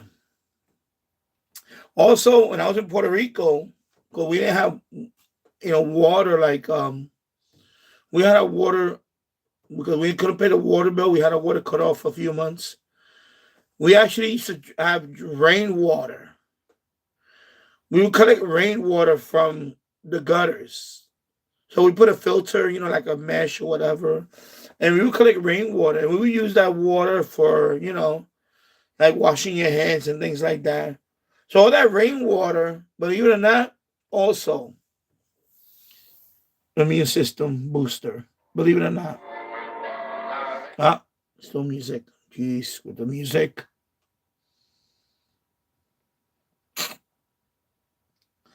Yeah, exactly. RT08. I don't remember my classmate being sick very much. Yeah, exactly. Same here. It was rarely when someone got sick in my class. And usually it was a cold. It wasn't anything else. It wasn't nothing major. Like they would miss 1 day, maybe 2 days, and that's it. And by the way, I'm going to say it, unfortunately, it was Caucasian. Us Hispanics, because I grew up in the Bronx, so Hispanics and African Americans, we never got sick. It was the kids that got sick in class, unfortunately, Sorry, I got to say it. Fellas, thank you very much, guys. Sorry about that, but, I did notice that. Nice. Great stuff. Ah, lovely, lovely. They know how much I love this girl. They hear me. Well, you guys all, the whole family. Because maybe he was... you guys at home and... Because I'm going to say that particular kid that got sick often, he was very sheltered. Like he never used to go outside and play with the rest of the kids. So that's why he was sick so often. But the rest of us, nope. Still in the midst of some absolute would have happened, some sort of prison sentence or something terrible, a bad accident, something along the way. I'd still be in a hospital somewhere. Anyway, that was not to be. God had a plan. So thank you, fellas, and thank you, Andy. Great girl. Let's get over to another great girl. Let's get back to Jacqueline, because we were talking about the last night or yesterday morning. I talked about the fact that there was a meme on social media where it said... oh, my God, Jacqueline. I just love her voice. I'm sorry. So here we go. Jacqueline from Brooklyn. Concerned and talking about this. She just sounds very attractive. And decrying her Jacqueline. murder, they're saying murder, but bemoaning her death, where a lot of those people were cheering quietly or outwardly, actively cheering for the assassination of Charlie Kirk. And I put that meme, I reshared that meme on Instagram a couple of days ago, and a very dear buddy of mine sent me a note and said, oh, are you one of those people cheering this thing? In other words, am I, as he accused me of cheering the death of this woman in Minneapolis. And I was like, Jesus. I was like, what are you kidding me? And then we had a back and forth. And I posted it. It's still up there on X. I did a redacted screenshot of my conversation with my buddy, and I asked everybody if they can relate to this. Have you been called out by a friend? Has a dear friend who otherwise knows you very well, have you been accused of being a jerk by somebody who really should know better? And Jacqueline called up to say that, yeah, she dealt with that. So, Jack, exactly how close are these people? Or well, actually, did you purge yourself of these so-called friends?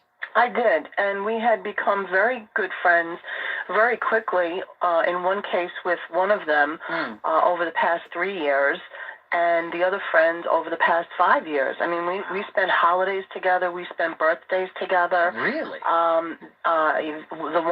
Both friends actually went out of their way to help me on several occasions when I was in need of their help. And, Jacqueline.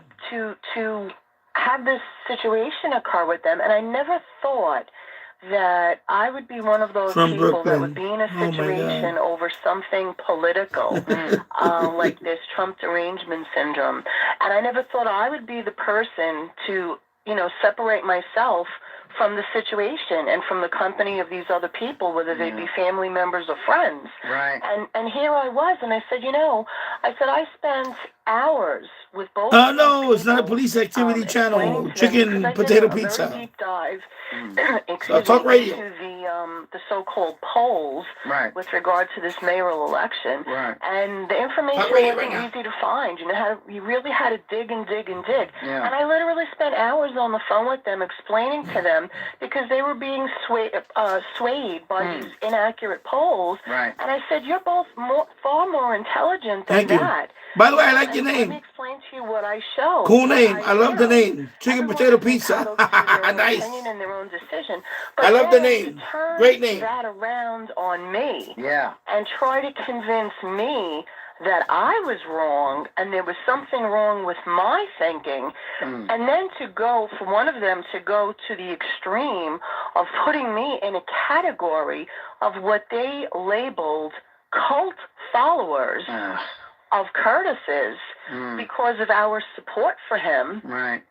You know, I said I had to look at the situation, and I had to reevaluate, and I had to say, you know, I these are not people that I consider friends. They're not people that I want to have in my life and spend time with and associate with. And I even had another mutual friend of the three of ours try to smooth things over, and I'm like, no, I'm done. I'm completely done, and I am very comfortable with my decision. You're still happy with it. You're still happy with your decision, yeah?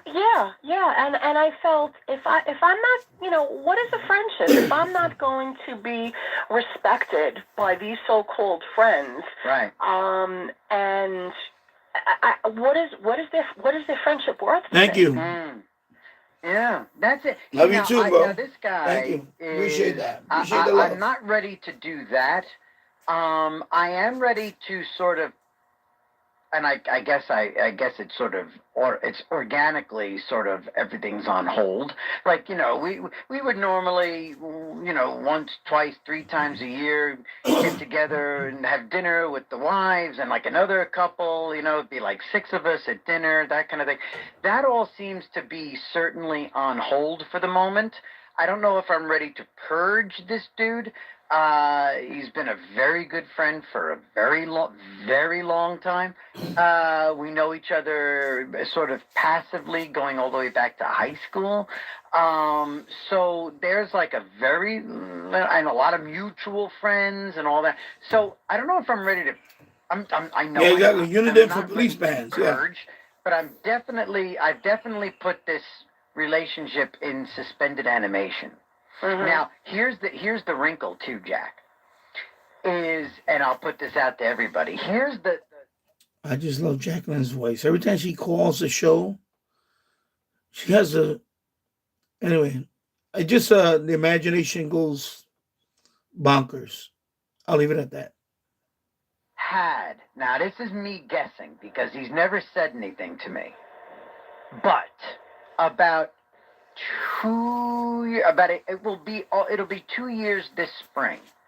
2 years ago this spring, this guy had a heart event. I don't know if it was a heart attack or if he had heart failure, but he had one of those like widowmaker things. He had like a thing, and I don't know if it was a heart attack, but he had a heart thing. And he was he had a near-death experience.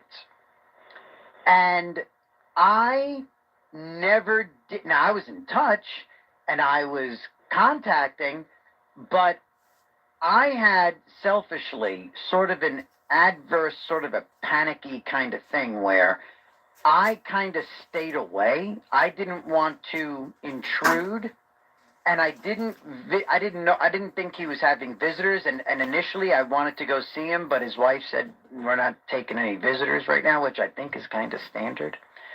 But there never was a follow-up down the road. I hadn't seen him since he had this heart issue. And so I don't know if that is playing a role in him sort of, and he's Irish like I'm Irish. And as we've said a few times on this show, Italians have vendettas. The Irish hold a grudge. And here's the thing: if this guy is holding a grudge because I didn't visit during his heart attack recovery, he should say something and get it out on the table. If it's a non-issue, it's a non-issue, and it's just in my own guilt trip. It's my own conscience. But that is something that I didn't mention when I first brought this up. And I want to put it out there because I want to be as intellectually honest as possible. There is this sort of elephant in the room.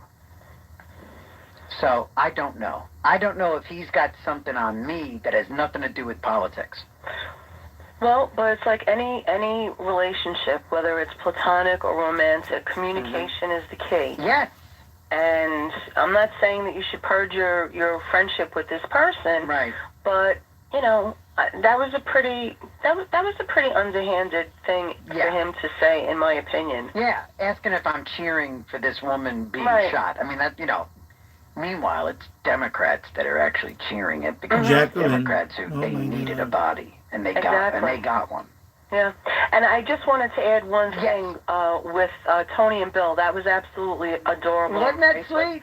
Yeah, and it, like they say, like the saying goes, behind every successful man is a strong woman. Indeed, she is tough as she would say, she's tough as old boots, and she's gorgeous. Oh my God, is my wife gorgeous? Oh, she's gorgeous.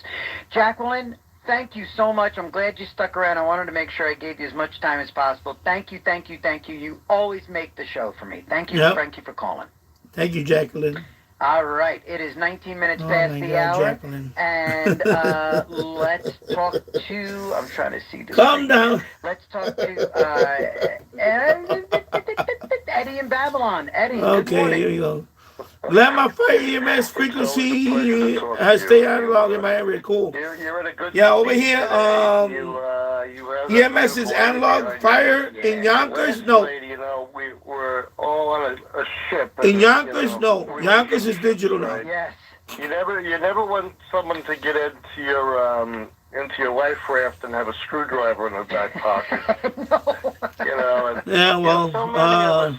So many of us, we have so many Let me address this guy. Poor G. 7177, my favorite. Anyway, there you go. Thank you for that. Anyway, thank you for shutting him up. But anyway, the Epstein thing is played out. So, I'm gonna address it. That's all you guys, the Epstein thing. The Epstein thing. Of course, we know Trump was a player. And of course, he's baby mama 3 times over. He got 3 baby mamas. He's a player. We already know the whole history about it. But when you talk about the Epstein files, you don't talk about Bill Clinton, Bill Gates. It's played out. It's played out, bro. It's played out. So you know what? You're just grabbing straws. You're grasping straws right now. So there you go. So that's all. You're grasping straws. So I'm not even gonna ban you because you're just stupid right now. But I'm gonna address it. You know what? That's what every video that Trump does that he does something nice. Like for example, like he picked up Maduro and put him in jail. Oh, that's a distraction. Because of Epstein. Come on, bro. Come on. You played out, bro. That shit is played out already, bro. I mean, seriously, it's played out. Come on. Played out. And who's this? Ambrose Albromesky, Adam Kirbishley for Charlieton, I don't know, whatever. I don't know what the fuck he's talking about. Anyway, whatever. Hey, listen. Thank you for stopping by. By the way, when you stop by, hit the like button. Hit the like button. Give me some love, That's all. There you go. I enjoy fucking with liberals. Seriously, I enjoy fucking with liberals. It's fun. It's fun fucking winding up you guys, and you guys go fucking crazy. I fucking enjoy it. So there you go. I'm kidding, but I'm not, and it really cleans you out, and more than you can even blow your nose. Right. Oh, you can blow it, but that's the first 2 inches of your nose that you're actually cleaning. So I'm kind of concerned about your nose, your health. That's why I use my channel as a forum. I'm always afraid. I've got PTSD to fuck with liberals. But you know that, bro? Infections. I don't want to blow out my inner ear. I'm always so delicate. I even have high-profile liberals with bigger subs. They don't come to my live stream because they know. I shouted them out already, bro. It freaks me out. Even the guy that does every Saturday live stream. I love the guy. Wow. It's boring and stressful at the same time. I mean, what I love the guy. You just walk around all day just He going, inspired me to do this live stream. because you know every. I But mean, the guy, you know, he drug derangement syndrome. I used to read my nuclear physics. So at some point, I had to say, you know what? I went there a few weeks ago. Turned over. You know, because it's spillage, the hatred. You know, and the other guy, the Block or Die guy, he's a diehard liberal. Block or Die, he's a diehard liberal. He can't stand me. They both can't stand me. For a guy who's a nuclear scientist, you know, but it's cool. You know, I don't care. You know, at the end of the day, I got my channel. He got his channel. And sports. You know, at 5,000 subs right now, I'm doing good. You find yourself proportion to what he's doing, 50,000. I'm doing good. I'm doing good. And one day I will be at 50,000. You know, it's really good. One day I will be at 50,000. You know why? Because I'm motherfucking nice. That's why. I'm motherfucking nice. I entertain people 24/7. I entertain people. Remember that. Totally get it. I can never tell when a girl's hit. Unlike him, he only entertains you on Saturday. I entertain people 24/7. You never know when I'm going to come on. And booyah! There you go. They're really blind. I did no. You know when my wife is hitting on you because she basically. I got said, more substance. No. My wife is very forward. I'm not a one-trick pony. Remember that. She initiated our relationship. My wife is. Oh yeah, no. My wife puts it all out there, and Did she see you at a show? We were working together. My wife is a dancer. Look at my channel lineup. We were working on a carnival cruise. You look at my channel lineup. I'm well diversified. The production show. And if I can talk about crypto. I can talk about diecast models. I can talk about model railroad. I can talk about transportation. Cruise director. DIY. You name it, I got it, bro. I'm a whole fucking network up in here. And I thought it was a passenger. You know, I'm a whole network up in here. Kind of verboten, but I can build my own network right now. I'm building a whole network right now. I'm on the boat. I didn't care. So remember that, folks. So anyway, I thought it was a passenger that wanted to meet me, and I said, diversify. Oh, really? And he said, yeah, it's one of the dancers. And I said, wait, I know all the dancers because I didn't live on the ship. I came and went. I would fly. I was called a fly-on act. I was a featured entertainer. So I would fly to an island and get on a ship. And come here, drive by. Come here with your little drive by. I don't know why I stopped doing that. Anyway, so he says, yeah, it's one of. Come here with the little drive by stuff. It's okay. It's cool. I enjoy that, bro. I enjoy that. I want more drive-bys. You know? Drive-by. That 4G, whatever the fuck you are. Drive-by, bro. Make another account, drive-by here. And there she was, standing. So we can laugh at you all day. That's it. Spaghetti strap, a black gown, a slinky black gown, and Epstein files, stunner of a girl. Look at it with Epstein files. And my knees buckled, and I said, "Holy God Almighty!" I said, "Her? She wants to talk to me." And he goes, "Yeah, she's a great girl." He knew her from another cruise. She's played out, bro. And I said, "No." I said, "That's you're just grasping for straws right now." Her name is Andrea, and I said, "Oh my God!" And I fell in love instantly. Immediate. The way I put it is this, gang. At that point in my life, I was the miggity Mac Daddy. I had a girlfriend on about 3 different ships. I was dating a casino dealer on one ship. I was dating a beauty salon hairstylist on another ship, and a cocktail waitress on another ship. And so I was juggling. And when I met this girl, all the oranges fell. All the oranges fell. I couldn't juggle anymore. I was done. This was it. I fell in love. We talked that night for like 3 hours. And the rest is history. So there you go, Eddie. Thank you, buddy. Thank you for calling in, man. Thanks for Xing. Yeah, love at first sight. Have you ever had love at first sight, gang? Anybody in a relationship that started and never ended? No breaks, no breakups. We never broke up. We started dating. I fell in love instantly. Thank God she did. And this is a great, I'm glad we're actually talking about this, because I'm kind of falling in love with my wife all over again as I talk about it, which is something you want to happen on your anniversary. But yeah, and I'm wondering, here's another thing for a great buffet, a great talk radio buffet this morning that we're having. Have you had that love at first sight? And I'm also curious, is anybody still in a relationship that started and never stopped? Like no breakups, no we took a break, no whatever.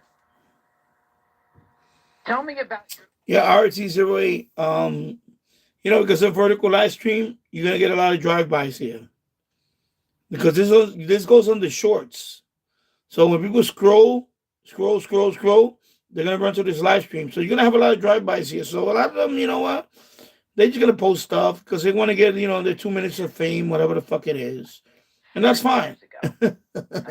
I welcome them, But the Epstein guy, you know what? Like I said, that shit is played out, bro. The Epstein thing is played out. What about the Epstein file? There's nothing there. Nothing is there on this guy. You're just grasping straws at this point, My wife needs a boyfriend. Because, by the way, your previous president had access to all that. And he didn't put it out there. You know what? Because it would have damaged more Democrats than Trump. That's it. There you go. And can dance when this go. We go to weddings, nightclubs, whatever. If they're dancing, she is always, and this is something. Like, I'm not always the funniest guy in the room. I'm not always, because I have a lot of funny friends. I'm not always the most politically astute or up on the news or anything like that. There's nothing about what I do that I'm ever in a room where I'm the best. She is.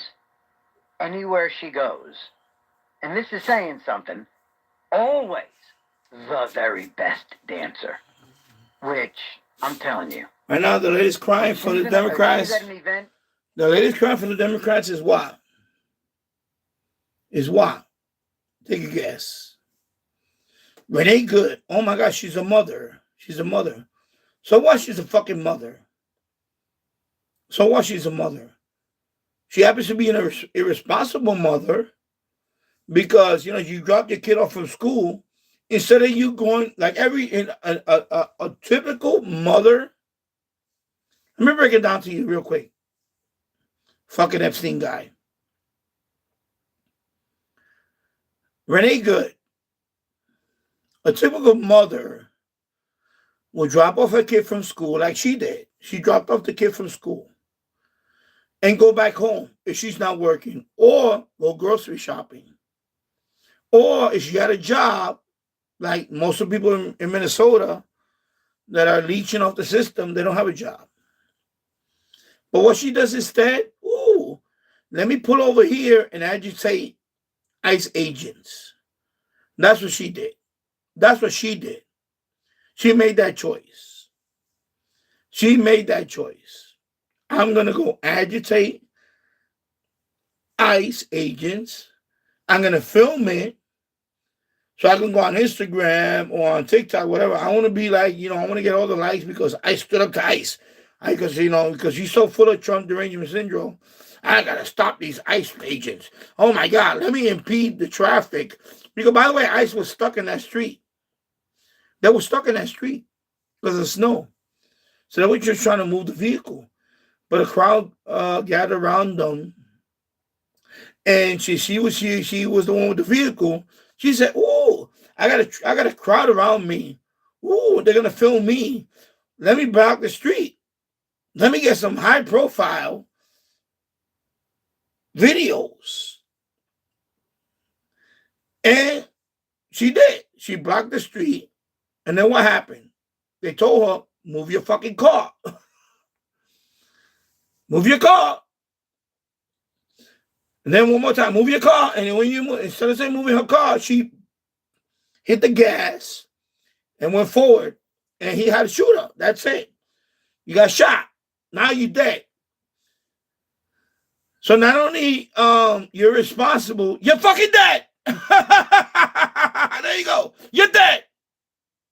All right? So what happens is you fucked around and you found out. You found out. That's what happened. You found out. That's what happened. You see what happened, Epstein guy? You Epstein guy, you still listening to me? That's what happens to liberals. You fuck around and you found out. Now she's a slab of meat in some fucking morgue somewhere. That's what she is now. How you like them apples? How you like them apples? You like apples? Well, I hope you like these apples. Motherfucker, there you go. Booyah! I say it like it is here, motherfucker, and I keep it real. Booyah!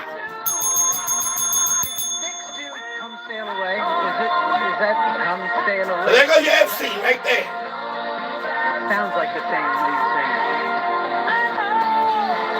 singer. And by the way, are they gonna milk this shit? Do they give a fuck about her? No, they don't give a fuck about her. You know what they're gonna do? They're milking this shit. They're milking this shit. Oh, she's a mom. Minnesota mom got gunned down because of stupidity. That's what happened. But they're going to label that. They're going to put the stupidity. They're going to say Minnesota mom got gunned down by ICE. That's the fucking headline right now. And they're going to use this shit because they want to take away the attention from the fraud that was happening in Minnesota. There you go.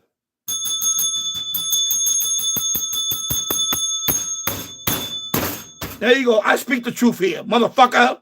So fuck Epstein and fuck you, motherfucker. Contract. If you're hired as a late night, that's what I think about that shit. Host, there you go, bitch. From the very best who ever did it, Booyah! Carson. And Booyah! You know, if you've got to get, I mean, they never get political. But if you just have to scratch that selfish itch and be the narcissistic leftist, well, then do it like maybe every once in a while, but don't just make every single flippin' night of the week F Trump and F the Republicans every single night. God, waiting for your comeback. Waiting for your comeback now. Will there ever be? I'm waiting for that comeback. Carson, nope. 1-800-848-9222. Also talking about love at first sight, talking about relationships, and you know, I'm wondering if you have had love at first sight, and I'm wondering too if you've had a relationship, if you're currently in a relationship that never stopped, never paused, never broke up. I'm always entertaining up in here. Don't you know that, people? If you are, don't you know that? I'm always entertaining up in here. That started 30 years ago and has gone nowhere. Always entertaining. Through thick and thin. Booyah! And when I was at the height of my drinking, oh, sweet feathery Jesus, I was thick. Right now, I'm about 100. You're not going to hear this anywhere else on YouTube right now. No freaking way, baby. Back up. I'm 147 pounds of mouth. But at one point, I think I must be tipping the scales at about nearly $170, and I'm 5'6". So. By the way, Epstein was murdered. He didn't kill himself. So you know what that means? Somebody killed him to shut him up. That's what happened. 1-800-848-9222. I'm also talking about other relationships taking a toll. Politics taking a toll on friendships. Good buddy of mine raked me over the coals and pretty much accused me in a very passive-aggressive sort of way of sort of cheering for the death of that woman in Minneapolis. Meanwhile, it's my contention that the only people truly cheering, although they're doing it quietly, inside their sick leftist minds, the people who are happy about that death are, of course, the Democrats who are calling it murder. The man just said what I just said. The man just said what I just said. Booyah! Anyway, let's get over to Mark in Pennsylvania on line 3. Booyah! Good morning, Mark. Hi, hey, my dad was a doctor, you know, and Then you had a nostril problem there? I got a nostril problem. I got one nostril that just won't. It's like, I don't know. It'd be gross, but it's kind of like running, but it's just one. It's weird. He has that physician encyclopedia quick reference book here at the house here. Well, he left it at my house here. I'm paging through it at the beginning of your show, and it said your problem was predicted years and years ago. It said you're talking about grinding gears, stripping gears at 4:30, stuff like that. Yeah. Well, basically, Nostradamus said that your T.J. McCormick pepper grinder could need new gears. Oh, Nostradamus. Did Nostradamus predict my runny nose? Get it? Yeah, he said T.J. Whatever. What the fuck is he talking about? Yeah, so anyway, all you people that come in here, drive by, you know what? I welcome you. Because you know what? I'll use you as entertainment for the next hour. I'm on for 3 hours and 20 minutes already, bro. I'm getting views, bro. No matter what, I'm getting views. Last night's live stream, I got 600 views. Just like that. Booyah! I got 600 views. You know what's going to happen today? I'm probably going to get a few hundred views again. Added to what I've been doing for the last couple of weeks.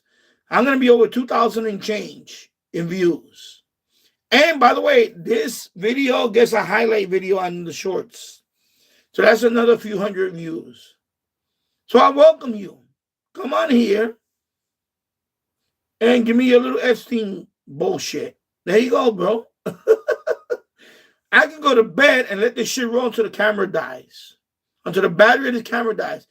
I'm going to get a shitload of views. You see what I'm saying? Doesn't matter. And by the way, I'm going to make money off of this shit. So you people out there that want to come in here, drive by, you think you're going to fuck up my stream. You know what? Newsflash. I don't give a fuck. There you go. In fact, I may do a live stream facing the toilet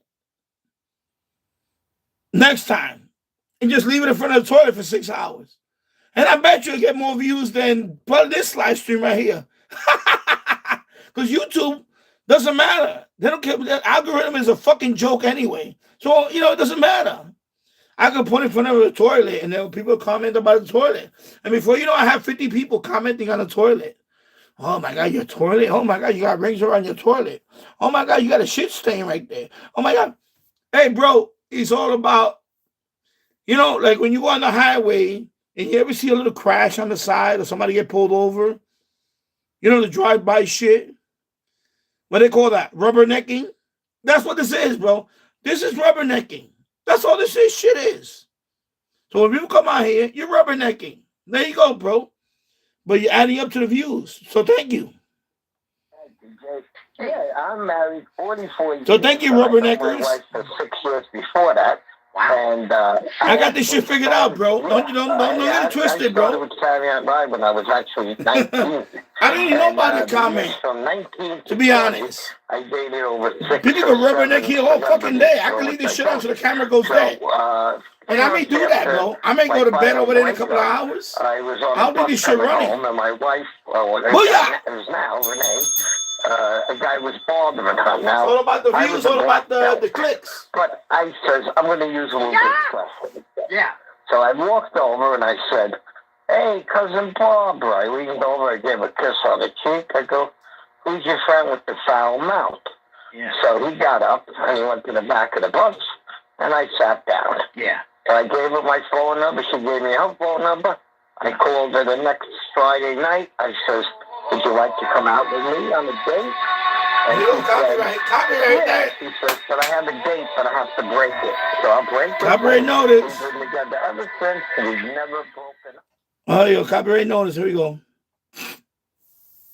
Let me load that down for a minute because I don't want to get with too many, but RT08, wonder how YouTube decides the shorts they're creating. No, the shorts. What happened with the shorts is that right now YouTube boosts this type of format as a short.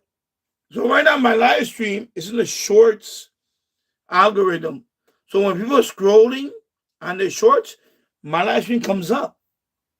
It's probably coming up often because I'm probably the only live stream at this time of the night, this time of the morning. There's not that many live streams going on right now. So I'm coming on like crazy. So they're like, okay, you know. So that's why, listen, I figured it out. If I want to get a lot of views, I'm going to be on this time of the night. If I want to get a lot of views right away, bammo, I can come out here to, 12 to midnight, 12 midnight, all the way to 5 in the morning, whatever the fuck. And bro, I'm going to get views. I'm going to get views. You know why? Because the YouTube algorithm is pushing short videos, and they're also pushing vertical lives. This is a vertical live right now. So I'm going to get pushed no matter what. When I do a regular live stream in the other room, I don't get that many views. I don't get the views like this one gets. These videos get crazy fucking views right now. For the size of my channel, I get crazy views. So yeah, you know what? Hey, I could let this shit roll. I could go to bed over it and let this shit roll until the fucking battery dies out. And I will probably have a few hundred easily. Booyah, like that.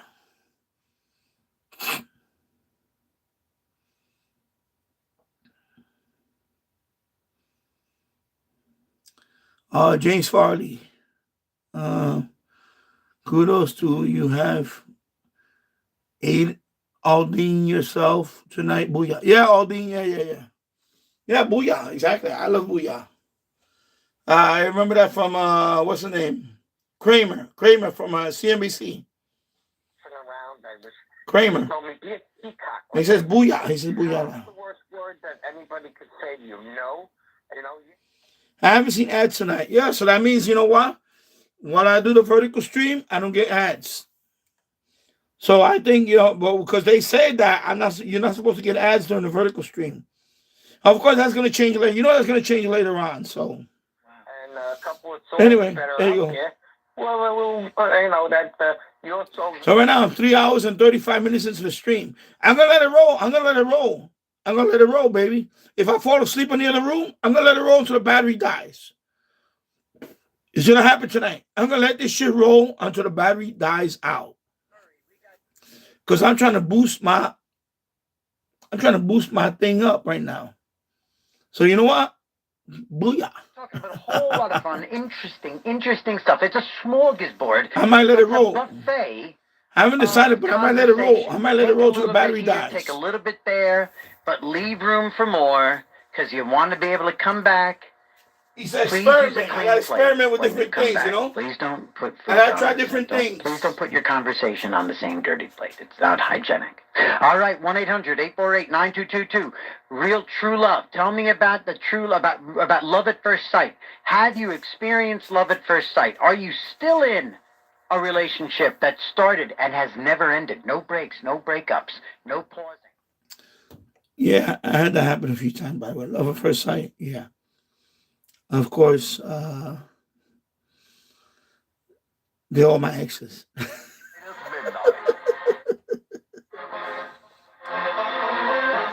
Except for my wife right now. When I first saw her, I was like, man. I gotta admit that when I first saw my wife, I was like, man, she turned me on. She did. Although she was tomboyish. When I met my wife, she was tomboyish.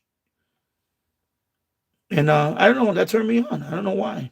I don't know, the submissive side came out. I became submissive.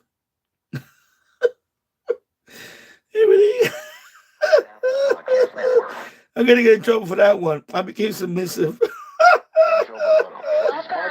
You stole them from I did. I stole them from you. For the guy. Yeah. It's all right. All right. You can't get over that you have your own tobacco. Like, you grow your own tobacco? You know what it is? I had a passion with cigars my whole life, right? My father, since I've been a little kid. Cigars was my father's passion. And then as I got older, I got into cigars myself. And I always said, what are my last name we come from Castellammare de Golfo in Sicily. It's where my family's from. So I said, let me bring a little tradition and heritage to the name. And I made my own family crest. And then I got Jose Reyes, was one of my first clients and one of my first licensing deals. I said, Jose, what would you think if I make a cigar under it? He goes, yeah, go for it. I went back to my factory. I developed a home plate box, an actual cigar box. So was saved at a home plate. I patented it, and then I ran it with other players, and then I was getting contact from other sports celebrities, and that's how it snowballed. Download all of Red Apple Media's podcasts right now through your favorite podcast platform.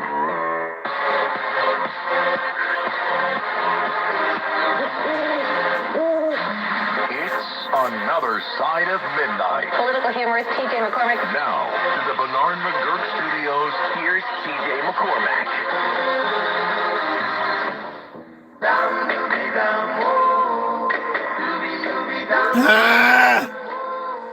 There you go, copyright. Another copyright right there. Bam. I got hit with a copyright there.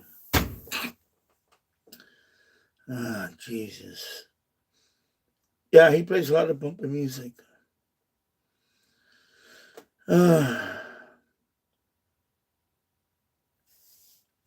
he plays bumpy music. Anyway, it's okay. You know what? I'll take the views.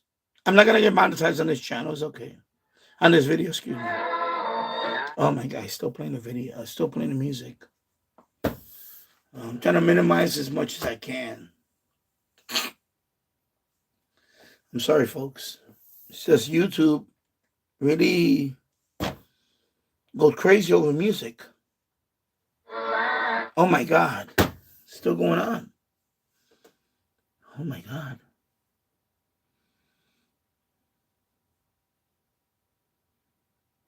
Okay, try again. Oh, my God. It's still on. Jesus Christ. Oh, my God. Oh. And the problem with YouTube is that even if you challenge that, like tell them to just mute the audio on those, they frown upon you and they'll shadow ban your channel. So at this point, I'm not gonna challenge I'm not gonna challenge the audio, the copyright notices. I'm gonna let it just whatever, because RTJ Roy, years ago, Madonna was my copyright. I had to mute that part of the video. Yeah, but right here, I already had it's been out. I'm almost on for 4 hours. So, I already had a few copyrights. Believe me, I got a few already. There's a few already waiting for me. At the end of the live stream, I'm going to get hit with a few. But what's going on in Iran? And, if I try to mute all of them, I can. One by one, it's going to take days. And they're going to frown upon the video, and they're going to wind up shadow banning me. Because YouTube, from what I heard, YouTube really shadow bans people that challenge them. And you talk about... That's what I heard. That's the secret. Women. I know. I've got to get... Just occurred to me. I know somebody. I got to get her on next week. Matter of fact, I can't even I can't say how I met her, where I met her, what she does for a living, because her family would be in danger. So I'm just going to say it like that. Leave it as 50,000 feet as possible with no reference. But she knows about this. And I want to have her on the show. And I'm going to get in touch with her tomorrow, Monday. Yeah, tomorrow. Next business day. I'm going to get a hold of her. And I'm going to have her on. I'm going to talk about this potential revolution that's happening in Iran. And again, between women and gay people and other religious minorities and everything in Iran, and just regular everyday people, the torture, the oppression, the religious intimidation, all that stuff, the political prisoners. The last time that there was a chance for something to pop in Iran, Barack Obama, not only did he abandon and not support the insurrection, that was right about the time that he dropped a whole bunch of billions on Iran to pay them to not develop nuclear arms. And of course, went ahead and, they developed nuclear capability. It's shocking. We couldn't trust couldn't make a deal with the Islamo-fascists who are in charge of Iran. Anyway, I just wonder, where is, I know Trump is telling the powers that be in Iran to watch themselves, because he will support the protesters with our own military force, not to crack down, no violence. If he sees it, he's going to respond, and he's going to knock some teeth out in Iran, which is magnificent and heroic. But I'm wondering, where are the feminists? Where are the feminists here in America, in England, in Germany, in France? Where are the feminists supporting the women of Iran who, every time there's a potential... You guys tell me what you want me to do, because I'm going to go to the next room and I'm going to let it roll. Or I can end the live stream right now. So you guys decide in the next minute. Tell me what you want me to do. I can let it roll until the camera battery just goes. Or if I come back later, I'm going to go to the next room and I'm going to listen to music and I'm going to go to bed. So you let me know what you want to do. Women and girls in America. Battery's down to 15%. Okay, so you know what? I'm going to let it roll until the battery dies. So any minute, the live stream is going to end anyway. I'm at 15%. I didn't know that. 15%. So, I'm going to let it roll until the battery dies. No, I'm going to let it, because it's only 15%. So it's going to die any minute. So anyway, if it dies, thank you for watching. I love you guys. Thank you for watching, and I'll see you on the next one. In Tampa. I'm going to let it roll. In the famous words of Oscar. I'm going to let it roll. Hey, buddy. Hi, PG. I got a little love note for the TV comedians. I'd like to see how creative they could be. If, I'm going to let it roll. It's 15% battery. That's it. It's going to shut down soon. Pam Bondi to start locking up these mayors. Trying to milk them viewing hours. Inciting insurrection by defying the federal government. That's what I would like to see, how creative they could be about that. Interesting. In what way are they defying the federal government? What do you mean? Well, the latest is that they're telling the federal ICE agents that they're to stay out of their territory unless they be arrested for committing crimes, and they're not speaking in such generalities. It's another problem like that insurrection of what do they call it? Insurrection 6, where there was no instruction given. January 6th. Yeah, right. Never any instructions by Trump given to break the law, and yet they claim that Trump intended to break the law by sending the agents in, and I think that they're guilty of insurrection by their mere implication. Right. Look, I mean, I'm always going to err on the side of free speech. I'm always going to err on the side of artists expressing themselves as a comedian, a comedy writer, and somebody who talks into a microphone or to a TV camera all the time. I'm an observer of what's happening in the UK and other parts of Europe. I am deathly afraid of cracking down on speech. I'd rather let the marketplace determine the viability of these guys. Like, I think Jimmy Kimmel I think his days are numbered just based on the fact that he's not funny anymore, and he's spending all of his time offending half of the population of the United States. I think Stephen Colbert is a great example of that. Stephen Colbert has basically irritated, annoyed, and offended half his potential audience, and he is driving that show into the ground at a deficit of $40 million a year shortfall for CBS. And that is why they canceled him. It had nothing to do with Trump.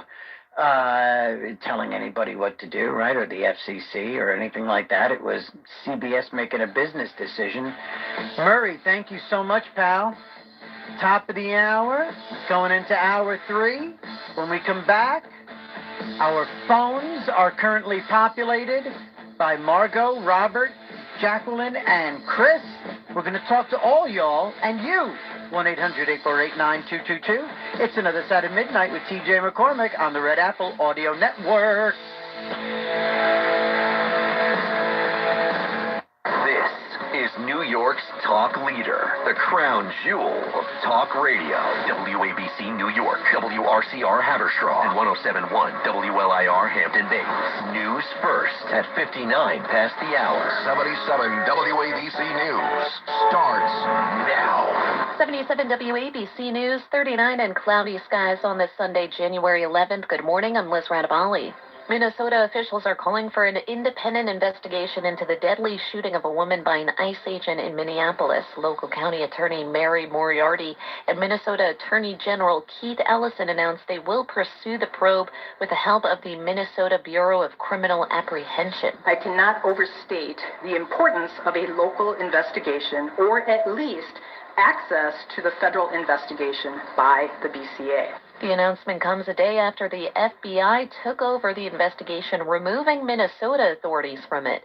The shooter in Wednesday's incident has been identified as ICE agent Jonathan Ross. The victim is 37-year-old Renee Nicole Good.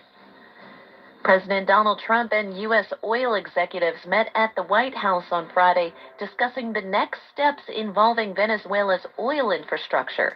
Trump said Venezuela has been working with the United States. We're dealing with them very well. I think they've been very smart in the way they've dealt with us, frankly, because that whole place could have been obliterated with one more strike, and we didn't want to do that. He said a decision will be made soon on which oil companies will take part in the project. The meeting comes after the U.S. military captured Venezuelan President Nicolas Maduro. Trump said getting drilling back underway in Venezuela will benefit both countries. More on that story. President Trump says he will meet with Venezuela's opposition leader next week and will accept her Nobel Peace Prize if she makes the offer. Rory O'Neill reports. President Trump telling Fox News he will meet Venezuela's Maria Corina Machado sometime next week. It will be Trump's first meeting with Machado, who won the Nobel Peace Prize for promoting democratic rights for the people of Venezuela. Machado has said she would love to share her Nobel Prize with Trump. The president said last weekend he doesn't think that Machado has the respect of the Venezuelan people to lead that nation. I'm Rory O'Neill.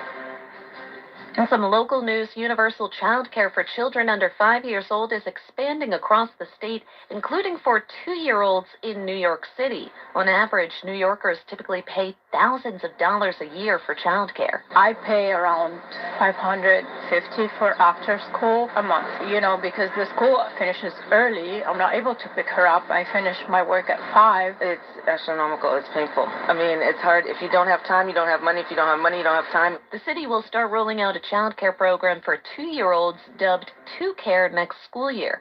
The vision for the rest of the state is to make universal pre-K accessible for children at least 4 years old by the year 2028. A New York judge has denied Harvey Weinstein's request for a new trial, dismissing claims that jurors were pressured during deliberations. Tammy Trujillo with the latest. A former Hollywood producer was convicted of sexually assaulting Mimi Haley. A former